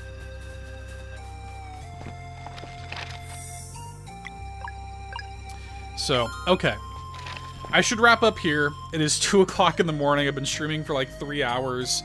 Yeah, the game's great. It's out now. Nintendo Switch, PC, Xbox Game Pass, PlayStation Plus. You can play it. Big thanks to Tinsley PR for giving us a copy of the game to check out. We will be giving away tomorrow morning on twitter.com/allinpodcast. Links to that are in the video description. Tomorrow morning, we'll be giving away my Kickstarter copy of the game. North American Switch eShop code for Sea of Stars. We're going to be giving it away, and we'll have details on that on Twitter tomorrow morning. So look out for that. If you already, if you don't follow us on Twitter, go ahead and do it so you don't miss out. You'll have the opportunity to get a North American Switch eShop copy of the game. Since we were able to get the game for free, we're very fortunate to be able to do that. I figure why not? We'll give away my Kickstarter copy. So, okay. Much love. Thanks everybody for coming through. Presto, Michael, all kinds of people were in here earlier. Locklith was here earlier. Sean was here earlier. Super Nintendad was here. T Brown was here. McBeal, Rybo, Fulia. Had all kinds of people up in here tonight. Adam came through as well. So big thanks to everybody who came out tonight. I appreciate y'all. Much love, everybody. If you play the game, I hope you enjoy it. We'll talk about it more on the podcast, I'm sure. But until next time, we'll see you soon. Bye-bye.